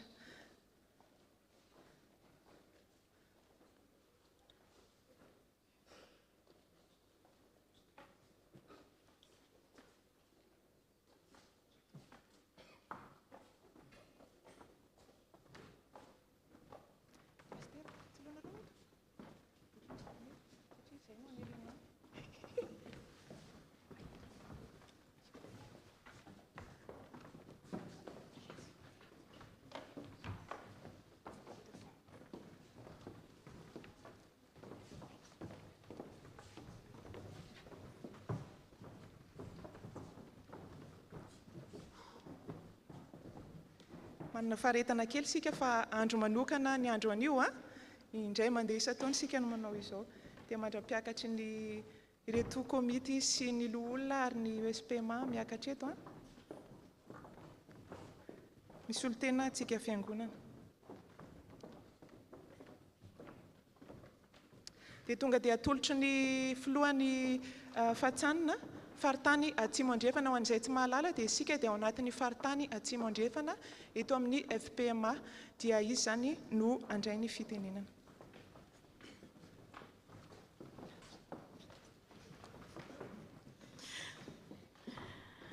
Ampitomboana ho anareo ny ry havana ny fahasoavana sy ny fiadanana avy amin'ny Andriamanitra iray sy Jesosy Kristy tompontsika. Pasteur Élisée Andriamiandra Mianakavy, Pasteur Armino Andriamanantena, Pasteur Nomena Ramarson, ny filohana solon'Rakotondraina, ny vahoakan'Andriamanitra Tsakanavaka eto amin'ny Tavy Toulouse sy ho antsika rehetra manatrika izao fotoana izao, fotoam-pivavahana izao. Ny birao sy ny komity ny faritany atsimo andrefana izay tarihin'ny mpitandrina Charles Rakotondramanana ary ny Tavy Dimy eto amin'ny faritany atsimo andrefana dia faly miarabantsika minaran'i Jesosy Kristy izay sy antra moa no misolotena ny faritany atsimo andrefana zany amin'izao fotoana izao miarahaba anareo tompoko. Dia misaotra ny tompo isika no ny fahasoavany fa tanteraka soamatsara izao aladin'ny mpitandrina eto Toulouse izao. Andro ihany koa atokantsika ho fankalazana isaorantsika n'Andriamanitra ankasitrahantsika ny Pasteur Élisée Andriamiandra Mianakavy izay nonay fa ny tompo mihitsy no naniraka anareo pasteur ato amin'ny FPMA, ato amin'ny faritany atsimo andrefana ary koa ato amin'ny Tavy Toulouse. Nandritra ny 7 taona izay, lavalava ihany fa dia misaotra pasteur amin'ny faharetana, misaotra ny tompo satria mino isika fa izy no nanafihery nafahanareo nanatontosa izany. Pasteur Zaza moa dia efa tsy izoviana amintsika intsony fa tena manana anjara toerany betsaka izy eto amin'ny FPMA na nivony nasionaly zany indrindra koa eto amin'ny faritany ary tena azo iankinana mihitsy izy amin'izay asany raha ny tompo azy. Dia misaotra ny tompo izahay noho izany satria fantatray fa izy mihitsy no nanome sy manome ny fanomezam-pahasoavana manokana ao aminareo mba hampianatra sy hitaizanay hatrany tsy reraka mivavaka ho anay mandrakariva manolo-tsaina sy mitary-dalàna anay tonga anay rehetra alalan'Andriamanitra ny teniny mba hananantsika rehetra firaisana amin'Andriamanitra ray zanakary fanahy masina ary koa hananantsika firaisana amintsika samitsika. Dia misaotra anareo mandrakariva zay anareo fady amanjanaka pasteur ny taranany rehetra manohana azy mandrakariva mahafohy fotoana maro mizaran'ny pasteur miaraka aminay na amin'ny 5 ary vao manomboka amin'ny fivorena tapitra amin'ny 12 dia mbola eo ihany pasteur dia efa azonazonay tsara an-tsaina raha matoa miandro eo ambadimbadika ao raha vena ihany vao vita ary zao fivorena izao ny tiako tenena aminareo hoe tena mpanompon'Andriamanitra mpiara-miasa amin'Andriamanitra pasteur Zaza Mianakavy satria matoa pasteur Zaza afaka manao ny asany ny raha ny tompo anazy dia eo ny ankonany manohana azy maharitra ihany koa miandry anazy izany asa fanompoana izany mino izahay fa tsy rery akory ianareo mandritra amin'ny paster manao ny asa fanompoana fa ny tompo mihitsy no efa miaraka aminareo ihany koa dia isaoranay izy no isany fa mahatoky izay nyantso anareo sady izy ihany moa no anefa izany dia isaorantsika sy terena zany tompo izay mpanao ny zavatra rehetra noho ny amin'ny fahasoavany sy noho ny fitahiny dia maniry anareo hatrany tompo koa aefa be mandrakariva amin'ny asan'ny tompo dia ho fanamarina zao fotoan-dehibe zao moa dia indro izahay asiantra izay misolo tena ny fahatany tsy mandrefana manotra tsotra no anareo kely toy ny tantely tapabady tompo fa ny fomanolotra no mameno izany dia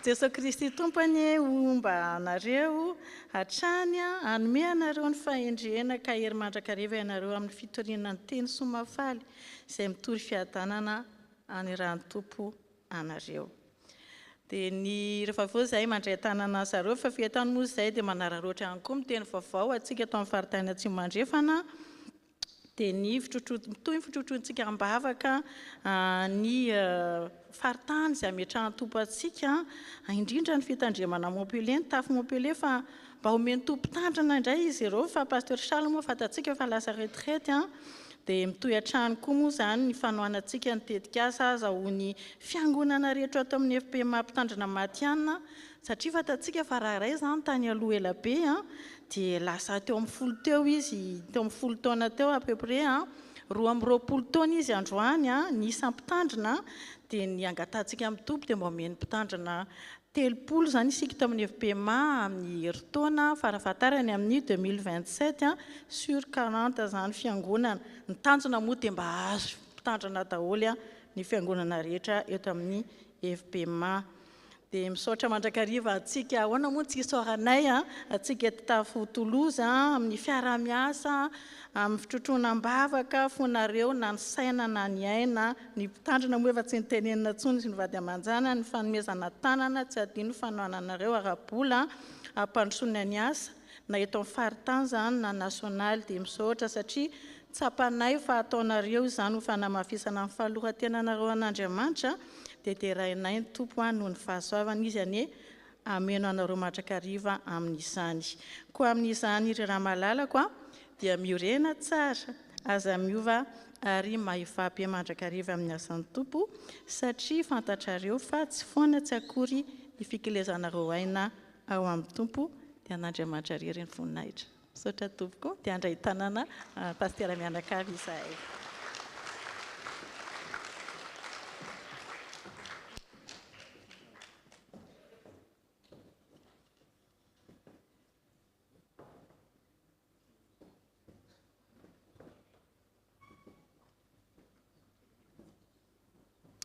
dia misaotra ny solotenany faritany atsimo andrefana sika ny amin'izay fiarabana nintin'izy ireo izay maneho ny fiombonana mahiray antsika ao amin'ny tompo eto anivon'ny FPMA ankehitriny dia mitodika aminareo izahay ireto ny loholona ny komity ny ESPMA ny fiangonana manoloana eto pasteur Élisée Andriamiandra sy Tina ary ny fianakaviana manontolo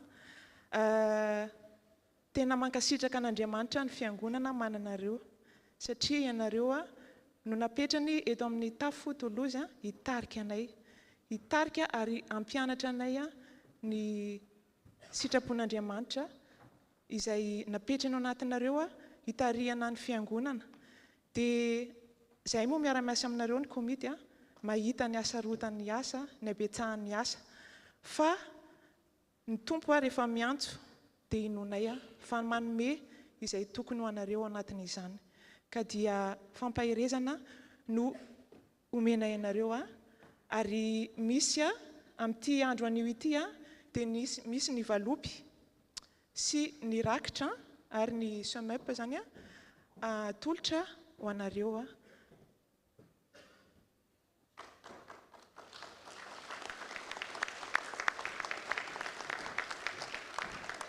dia izay no vitan'ny fiangonana fa inonay fa ny tompo anafy izay tena tokony ho anareo ao anatin'izany rehetra izany dia pasteur Ramarson Nomena efa herintaona mahery izay raha tsy noko na roa taona no niaraka taminay teto anao nanomboka ny fiofanana amin'ny mpitandrina efa mpitandrina moa fa manohy ny fianarana ianao dia misaotra anao ihany koa tamin'ny fandavatenanao na ny fivezivezena hatrany Paris makaty Toulouse isaky ny indroa isam-bolana dia fitiavan-dehibe tokoa izany ary dia apetraka ifeno am-pelantanan'ny tompo ny fanohizana ny fianarana mba havita soa izany ianao dia izy koa no anafihery anao anatin'izany dia misy fanomezana avy amin'ny fiangonana manontolo atolotra anao amin'ity andro anio ity.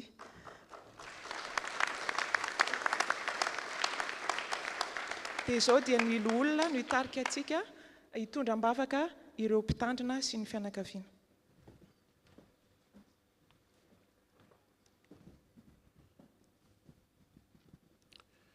Hivavaka isika. Tompoandriamanitra io manondrika ny lohanay eto anatrehanao zahay. Mitsaoka anao fa Andriamanitra lehibe anao, Andriamanitra avo indrindra, Andriamanitra tompon'ny fahefana sy ny fiandrianana rehetra.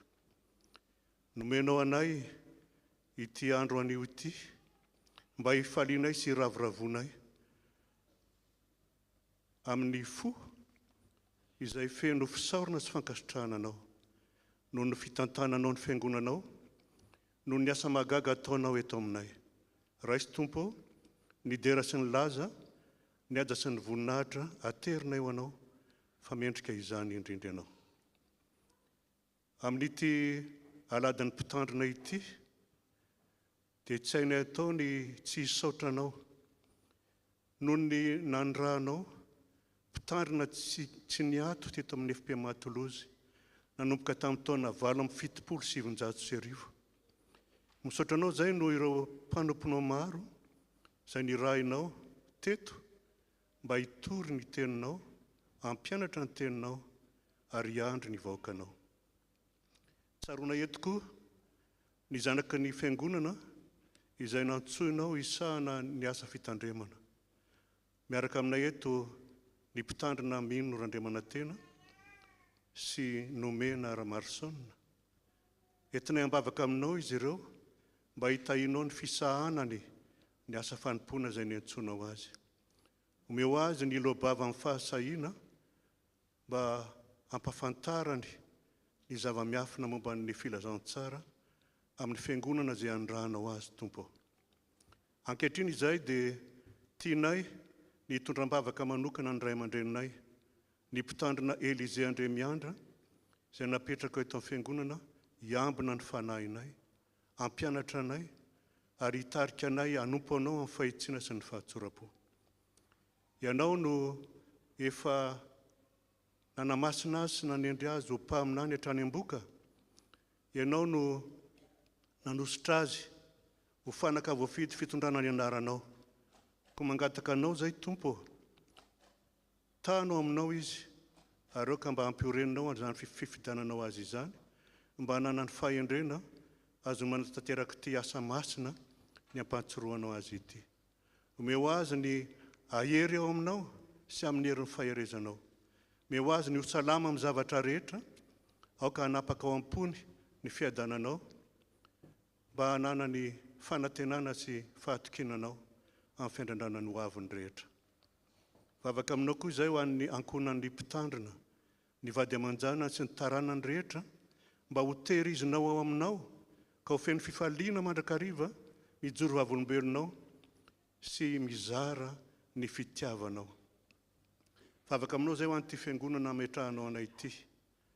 Ampiraiso izahay amin'ny fanekena sy ny fanatsoavana ny mpitandrina, mba ahatonga ny mpanomponao anatanteraka ny fiandrasana ny ondronao amin'ny fifaliana fa tsy amin'ny fisetona. Dia aoka ho tahinao ny fiarahanay manompo anao eto amin'ity fiangonana ity, mba ho tena fanehoana mandrakariva ny voninahitra ao tompo. Amin'ny anaranao Jesosy Kristy tompo sy mpamonjy anay, nanaovanay izany vavaka izany. Amen. Dia mbola tsy vita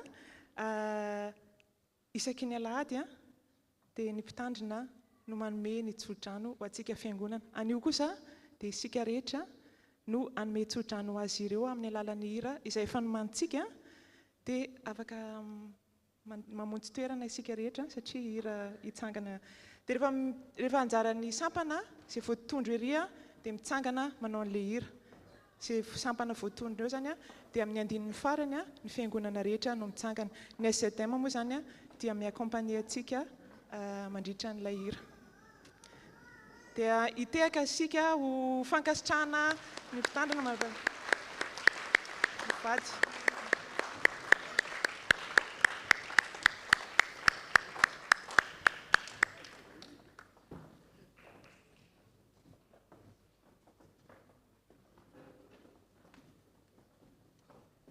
Ao anatin'ny tononkira pasteur mivady sy pasteur nomena dia misy ny hira. Misy ny afatra avy aminay fiangonana manontolo dia farananay izany amin'ny Efesianina 4:9-10 manao hoe farany mahereza ao amin'ny tompo sy amin'ny heriny faherezana. Dia izany no atolotray anareo mianakavy amin'ity anio ity. Atongitsika ary ny hira.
SLK Safif.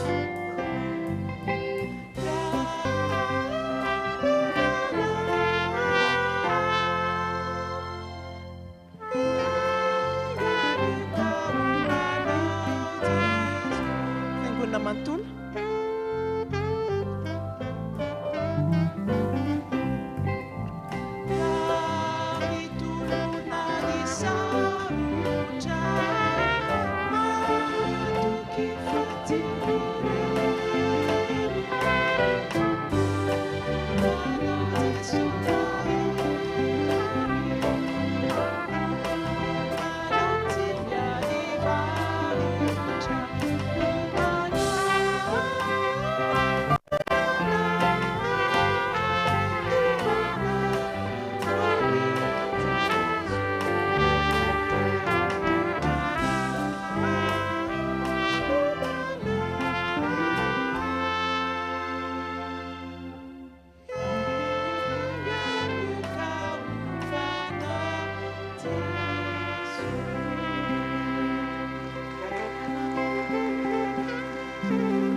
SDM tsy afaka nitsangana satria tsy maintsy nitendry fa zareo no nanampy antsika nandritry ny hira. Dia misaotra antsika rehetra dia izay no vavaka hiram-bavaka atolotra eo anareo.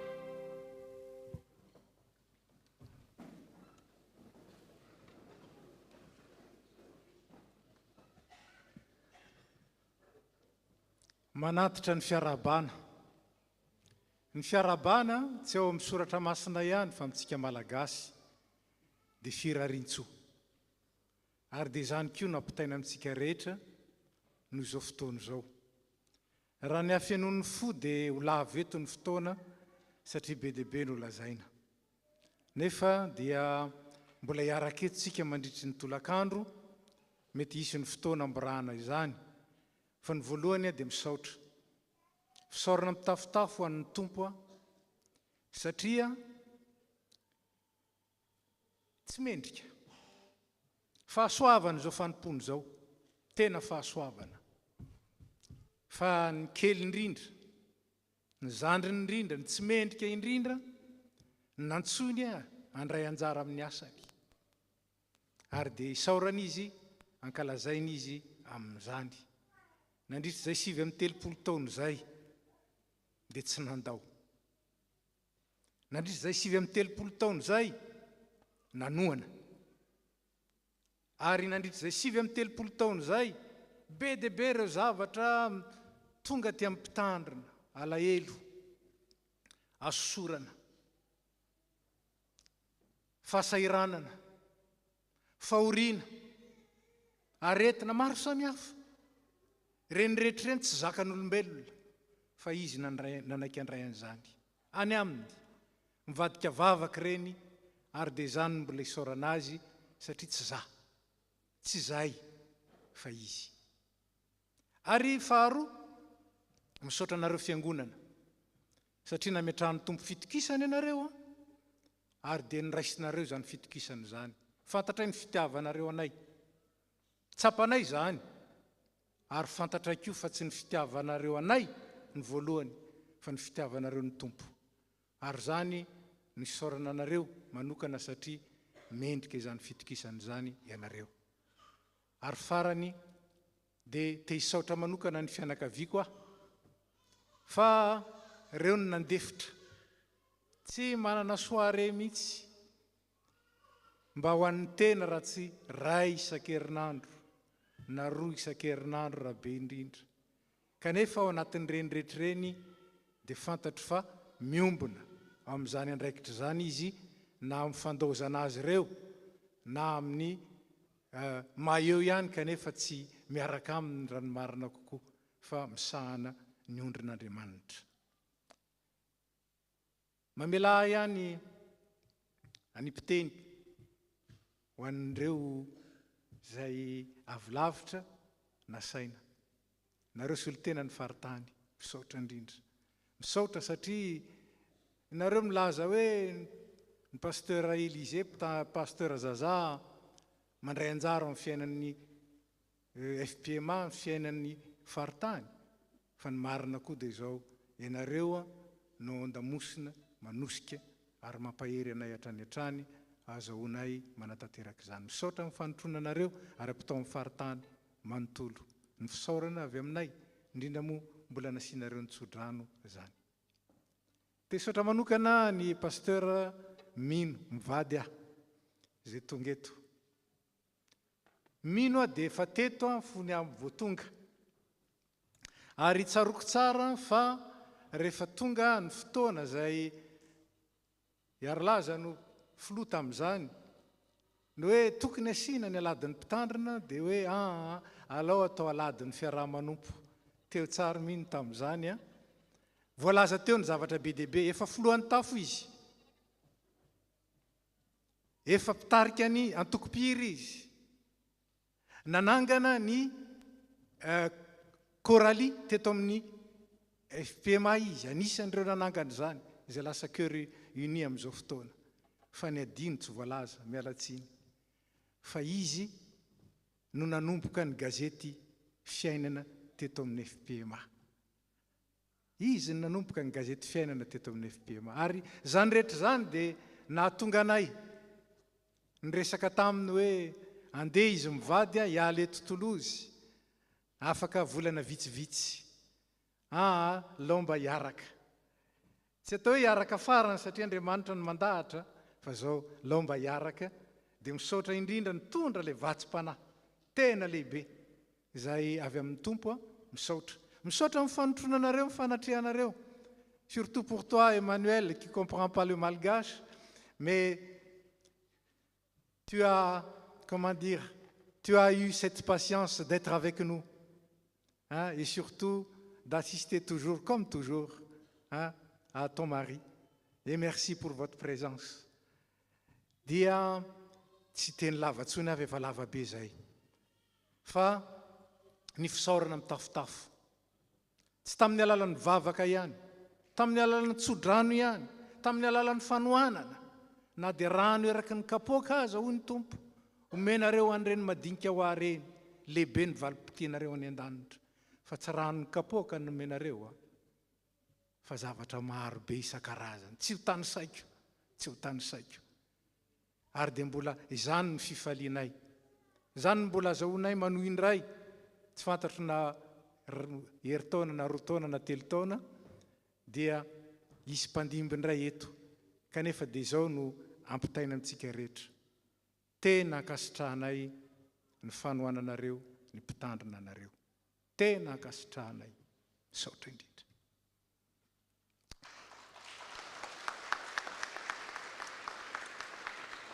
farany tafaresaka ihany zay sy mino hoe mba hiaraka eto zany a dia nangataka mba hiarahany mihira aminay mahazo midiny nareo mahazo mipetraka dia merci beaucoup et ma femme et mes enfants et mes petits enfants tsy afaka tonga eto monjaka Sorely satria mbola vony jaunisy ny zazakely dia tsy afaka nentina dia misaotra anareo zay menakavy misaotra indrindra ka manasa anymino mba hiakatra ety hiarahira aminay a amiko sy arlaza ary manitra ity hira ity dia nirainay fony voananomboka ary ny fidiko manokana satria hira zay mitory finoana hainy betsaka hira ny nanahary kanefa dia izy amin'ny mahira zay niarahanay no iarahanay efatra amin'ny rahalahy eto manao amintsika mamarana izao fotoana manokana izao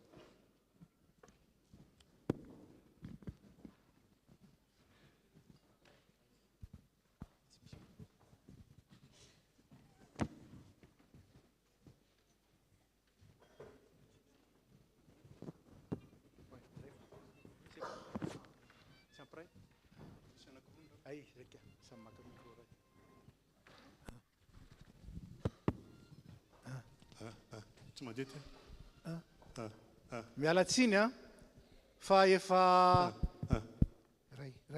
dimy amin'ny telopolo taona mahery izay ny hiran'izao hiry zao a voalohany ngamba efa ataoko aza hoe 8 amin'ny telopolo taona na 7 amin'ny telopolo taona zao indray ny tafaraka ka dia raha ohatra misy tsy mety kely any a dia sarony mitehaka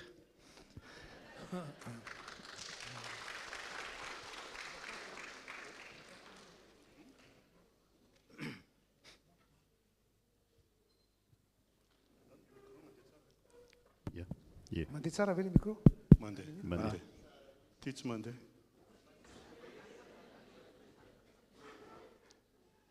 ka tsy manina raha playback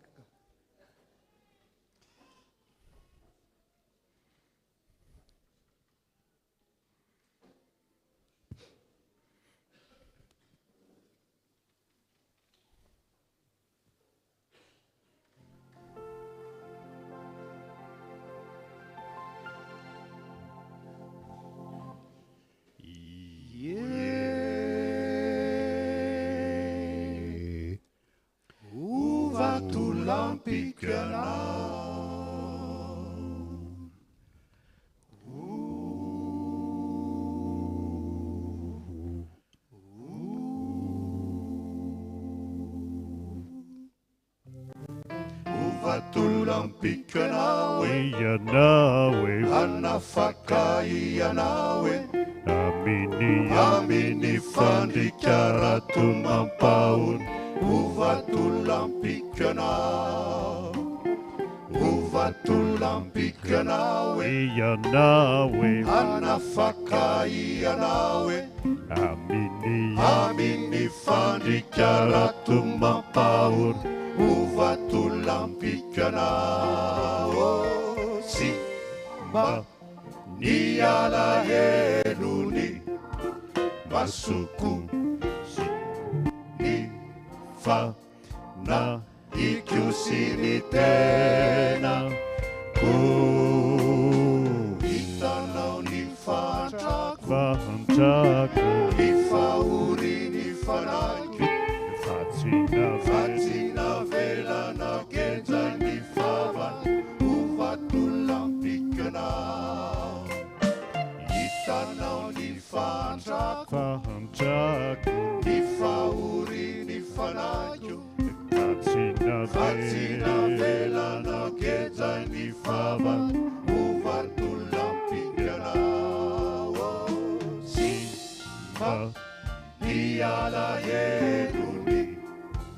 masoko sininy fanaiko sy ny tena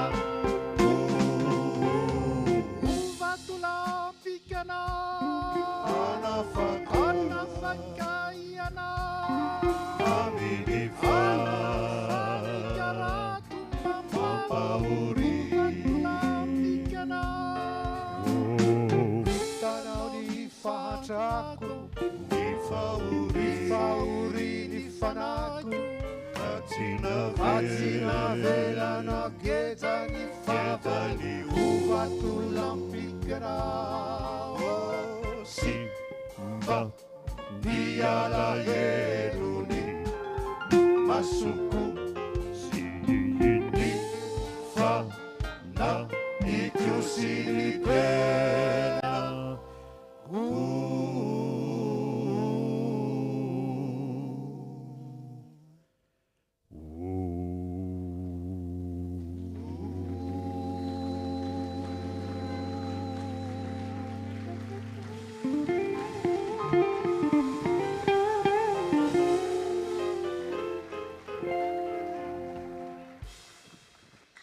misaotra manokana ny izy telo mirahalahy misaotra anareo koa nanarona ny tsy fetezana rehetra tamin'ny tehaka ary efa hita ihany hoe efa mahatratra le fitsony dia misaotra antsika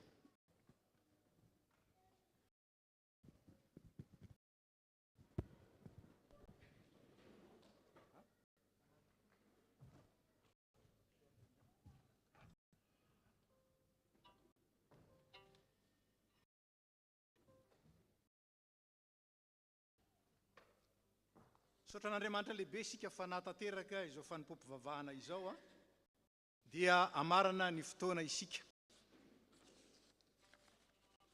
mialatsiny fa tsy maintsy mbola vadibadika le taratasy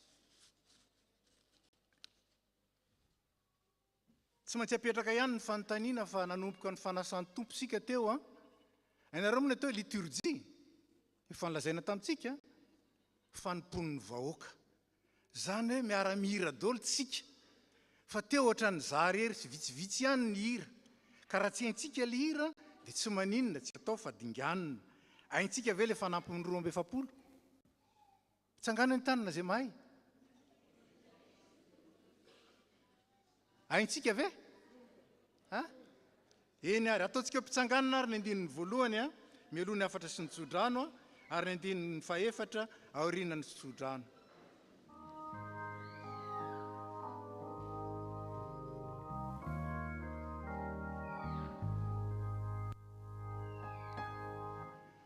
Momê se vai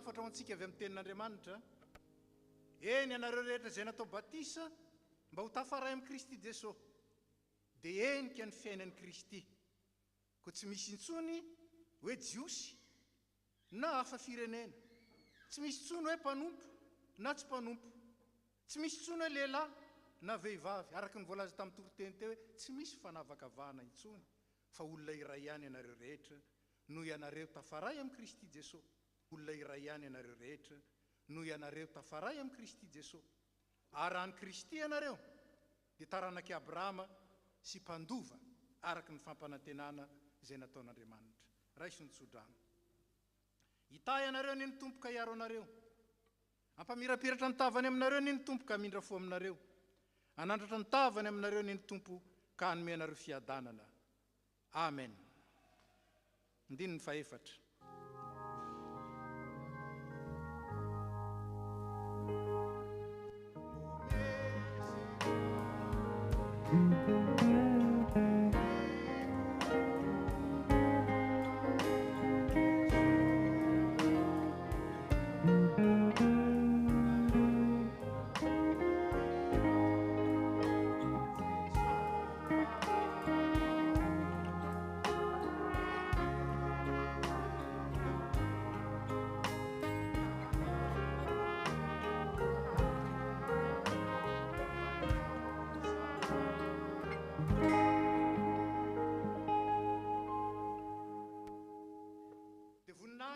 Andriamanitra ray zanaka ary fanahy masina izay hatramin'ny taloha indrindra ka ho mandrakizay amen. Mandehana amin'ny fiadanana ka manompo ny tompo. Petraka isika. Petraka vetivety.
Misy hira anankiray ty manararaotra amin'ny pasteur Amino zay mbola mangataka anareo telo mirahalahy hiakatra ity. Misy hira raiky mba ataonay nataonay fony vao nanomboka zany mialatsiny amin'izay efa cœur d'homme moa zany fa ity tsy cœur d'homme akory ty mihira ty fa mba etaetanay efatra mirahalahy noho ny fiarahana amin'ny Mino manararaotra an'izao dia anao hira anankiray indray zay.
Nasceu Nawai Nifitiavana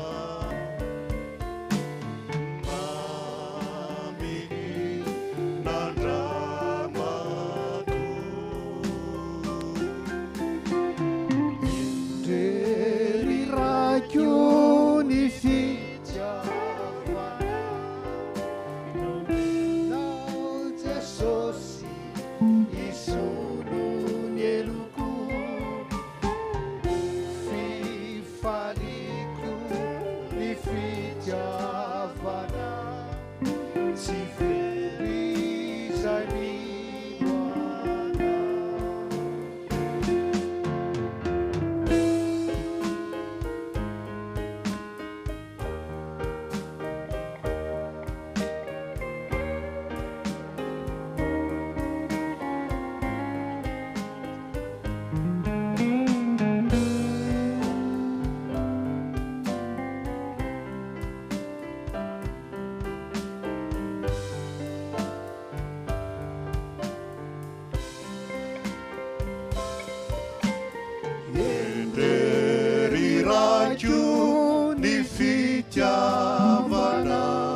amiko ny fitiavanao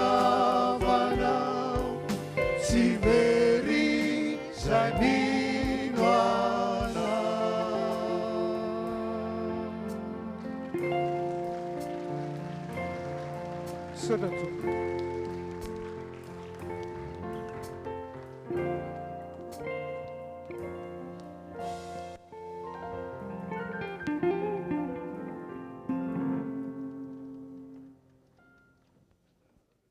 Dia ny fotoana